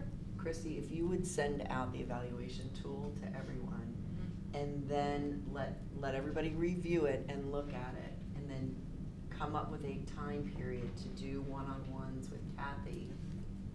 And then we bring that back to a workshop where we can then discuss, do we offer, move forward with a contract or not? The one-on-ones will allow you an opportunity to really kind of go through the evaluation tool. Whatever data that we might have, we'll be able to make sure that you get, and then you can sit down one-on-one, go with Kathy, pros, cons, all the rest of it. But eventually we'll come back to the table and it won't be a workshop. It'll be an agenda item, but it'll be workshopped. And at the workshop, then we can discuss it in greater detail if you want to. No, I just want to make sure I'm doing my due diligence. I just want to make sure we're not missing something. Yeah. You need, absolutely. Does that sound right? Fair, Sound good? absolutely. Fair? Okay. Okay. Because in fairness, fairness to you and fairness to the district. So, yes. So is there a timeline? Sooner the sooner the better. better, is right. Sooner the better. Timeframe. Here- So, So we're thinking on the March schedule, or? Well, it would be nice to have the self-evaluation, because that would detail all the information Right, and that that's we really coming in, need. that's coming in not April. till April Okay, 1st. that's April 1st. Right? That's April 1st, and I don't want to put the board in a position to have to, within a couple weeks, try to secure a new leader for this district. So that's why my language says there could be consideration of an extension. So even if you do a 6 months extension or a year extension, I think it just allows there to be a bridge for where you choose to go as a school board, based on where we have gone the past 3 years, what's in front of you right now with the new assessments and all the other data. That's just not readily available until there is somewhat of a lag, perhaps June or July. And the other thing is, you know, you don't wanna be, I can say, you don't wanna, the district does not wanna be in the position of looking for anybody. And we also wouldn't wanna be in the position where Kathy's like, okay, I don't really know what my future is here, I'm gonna leave. Because you don't want to be left at the end of spring, summer, looking for a super, that's not gonna happen, it's unrealistic. So I think if we can put it on an agenda for March, Kathy, is there any possibility you can get your self-assessment to us before that time period? The data elements for assessments won't be there. I understand the I data mentioned elements. academic. I know, but Majority they of it- need something to work off of as well. Yeah, right, yeah. Yeah, I could provide you with a good context of the work that's been done to stand up a strategic plan and the metrics that we have. Because the self-assessment will help you get, I don't wanna say into the weeds, but into the details Of the job. of that. Yep, of the position. I think it'll be a lot Right. easier for them. And then when she gets the other information, but that'll give you the tool to start thinking, where do we need to be? Okay? So is it Christy or Megan who would be scheduling Christy would be scheduling the, Ms. Convery can the assist with the eval, one-on-one the one-on-one. conversation. Megan would. Okay. Okay? All right. I think all it was is just saying, funnel it through either me or Ms. Convery, Ms. Holmes, so that way we can keep everything moving forward and process. Okay. Awesome. And if you have any questions, let me know. I'm happy to answer. Okay? All right, let's keep going then. Any other old business? We're gonna jump into new business. I know there were a couple items that I had heard earlier. Yeah, the only new business that I was hoping we could get an update on or discussion on is school discipline, mental health, and included in that maybe an SRO incidences report. Just seems like there's ongoing issues that we keep hearing about as far as, you know, reports of issues happening. Okay. Everybody, do I have three people? I'm with you on the discipline. Yeah, oh, Okay. 100%. We do. Yes, We please. need that. Mental information. health and behavior updates. Yes, ma'am. And SRO. And SRO School report. incident report. Yeah, school incident report, all right. Any We other had, new business? we had that gentleman from Flagler Technical College, he was wanting to retire. Are we gonna visit that, or would that be executive session? It would not be an executive session matter, but if you want to have sort of an understanding of FTC, I would think. It's kind of a salary review, though. It is. Oh, yes, if Because we're it really talking is a salary adjunct. review, that So would any be. It's a employee- salary any review employee regarding can- adjuncts. Can request a salary review, and I'm leaning over to Mr. Willett. We'll make sure we get his name, and we'll do that follow-up. Just for your awareness, Board, there will be something in the March information workshop about FTC reorg proposal. Okay. Because we need to clean up what we're doing over there and better utilize our folks. Is that gonna address the adjunct salary piece? Because it's not just the truck driving program It's that's at everything. issue. It is. It's like the program. I haven't seen the pregame for it, but we'll. Salaries are I would assume that it will. Yeah, and I Yeah, think there it are will. some pieces that might be answered with a yes. Yes. Okay, good. I think so. FTC and It's a teaching. reorg proposal, so I think at least it's gonna start the conversation, Right. and then the board can give us more guidance. Okay. That'll be in March. Any other new business? I just wanna throw out, just to start thinking about, we don't have to decide on this now, but, I mean, as we have these long meetings, like, maybe we should meet earlier, or, I don't know, just something to think about. We don't have to decide right now, but. Yeah, we meet at 3 because we have more people generally available out of school. We need them Oh, here. okay. That's why we start at 3, because most of the school's over. If we start earlier, that would be a problem. That's the only reason. It's a And if we time could issue. save questions for when they get here, I mean, it feels like that is a viable option that we We can can certainly start, and consider then that. as people come in and, oh, like, hey, we had a question about this. Again, We could consider that. Yeah, I think that's a it's great- definitely worth considering. Whatever works for everybody. Yeah, okay. Anything else?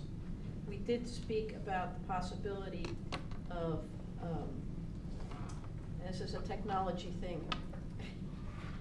You missed this one. This is something for technology to consider.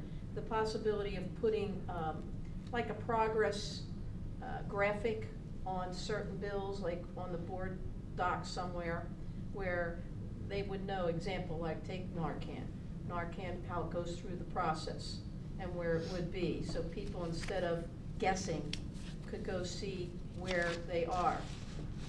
And I think that's an excellent recommendation that came out of this morning's meetings, if it's possible. Do you understand what I'm saying? I Hot think you were topics. talking about a thermometer, right? Yeah, Progress hot bar. topics or Progress a bar. progress board where it's now going to advertisement, then it sits, now it's going here, and then it would be a vote on this day. But like, something simple, not Kind of like complex. a project management. Yeah. Yeah, style where something, you're- something to that effect. For board agenda. Can I just share like, how- No, hot topics, Hot like. topics. Four colors, and each one were labeled progress along the way, and then the dot would move to the box Yeah. that's where it's at in the progress. Just because some people, you know, they're following these things, but they're not necessarily watching the meetings.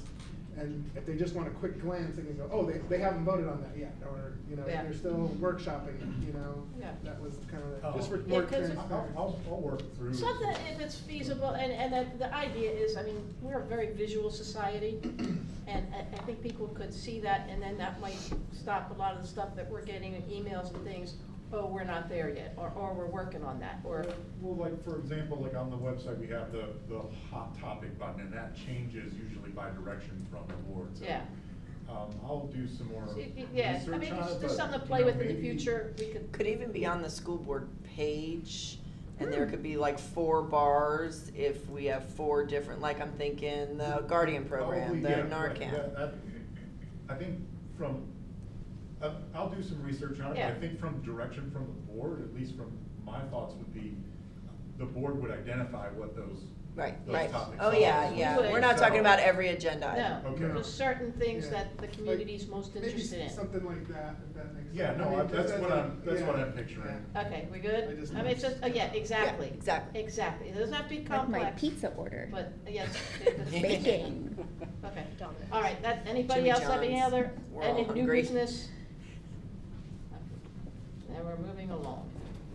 I think we're up to public comment now. Public comment, do we have public comment? I'm sorry, we do have public I'm comment. sure, they've waited a long time, they deserve to have public comment. And she's coming forward right now. It's Chanel Channing, and she is speaking regarding legal statement on book review page. Ms. Channing. Hello. Welcome. Hi, Chanel Channing, Marshall Liberty. I just want to give you a little bit of feedback on last night's briefing for the district book review. That was great and did an excellent job. I think a lot of people got a lot of their questions answered, and it was twice as many participants. That was wonderful.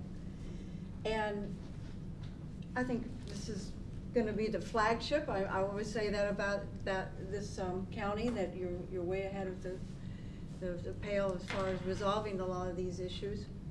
And in order to make sure that we don't have rumbling that continues, because this is such a hot topic in our community, wanted to make a suggestion. And the suggestion would simply be this. The thing that allows people to to rally no matter what their position on this issue is whenever the laws are brought up. And a good example is the law against pornography. Once you mention that law against pornography in respect to any of these books, all of a sudden people go, oh yeah, you're right. And now they calm down, no matter where they stand.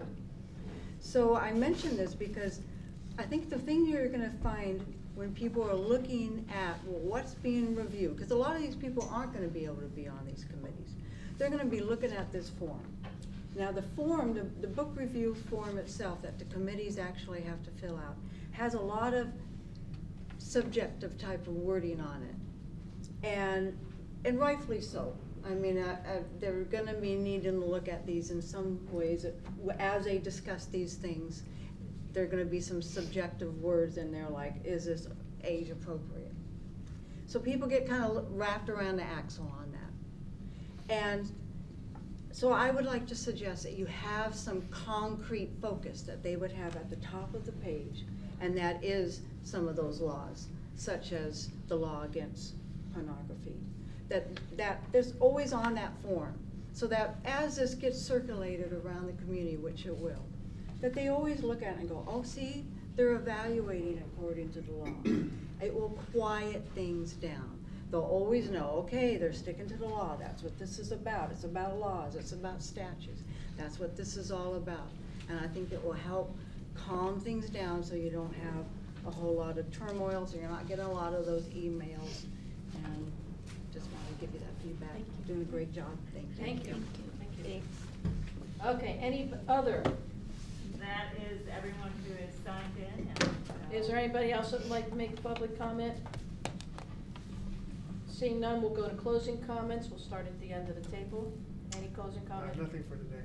Okay. Yeah, I also have nothing. I'm just gonna real quick, Greg with the Chamber has put together a 2023 Child Health Fair, Sunday, February 26th. It's at Bunnell Elementary. General free services for our families, general physical exam, eye exam, ear exam, behavior health, free haircuts for kids, car seat checks. So for a lot of our school families, February 26th, I would just ask anybody in the room who can help spread the word. I think in partnership with the Chamber, who has put this together with Advent Health, I would just love to see this be a successful event because I think it'd be really good for our families. So, thank you. Ms. Conklin. The only thing I have is, I just wanted to say, after we went through our discussion in the audit, I was going back and rereading, and I misspoke, because in that final bullet, it says that at the time of the audit, the Florida Department of Ed had not made a ruling. The teachers still had their certification. I take that to mean that the investigation is still ongoing and it's not over. Gotcha. So I misspoke when I interpreted that with that they had come to a conclusion. I just wanted to put that out there, that does not seem to be the case. So we'll see what happens. I have no closing comments. Thank you. I also have no closing comments, except to thank everybody for all their knowledge and taking the time today. We've done a lot, including staff. And I am going to adjourn today's meeting. Thank you.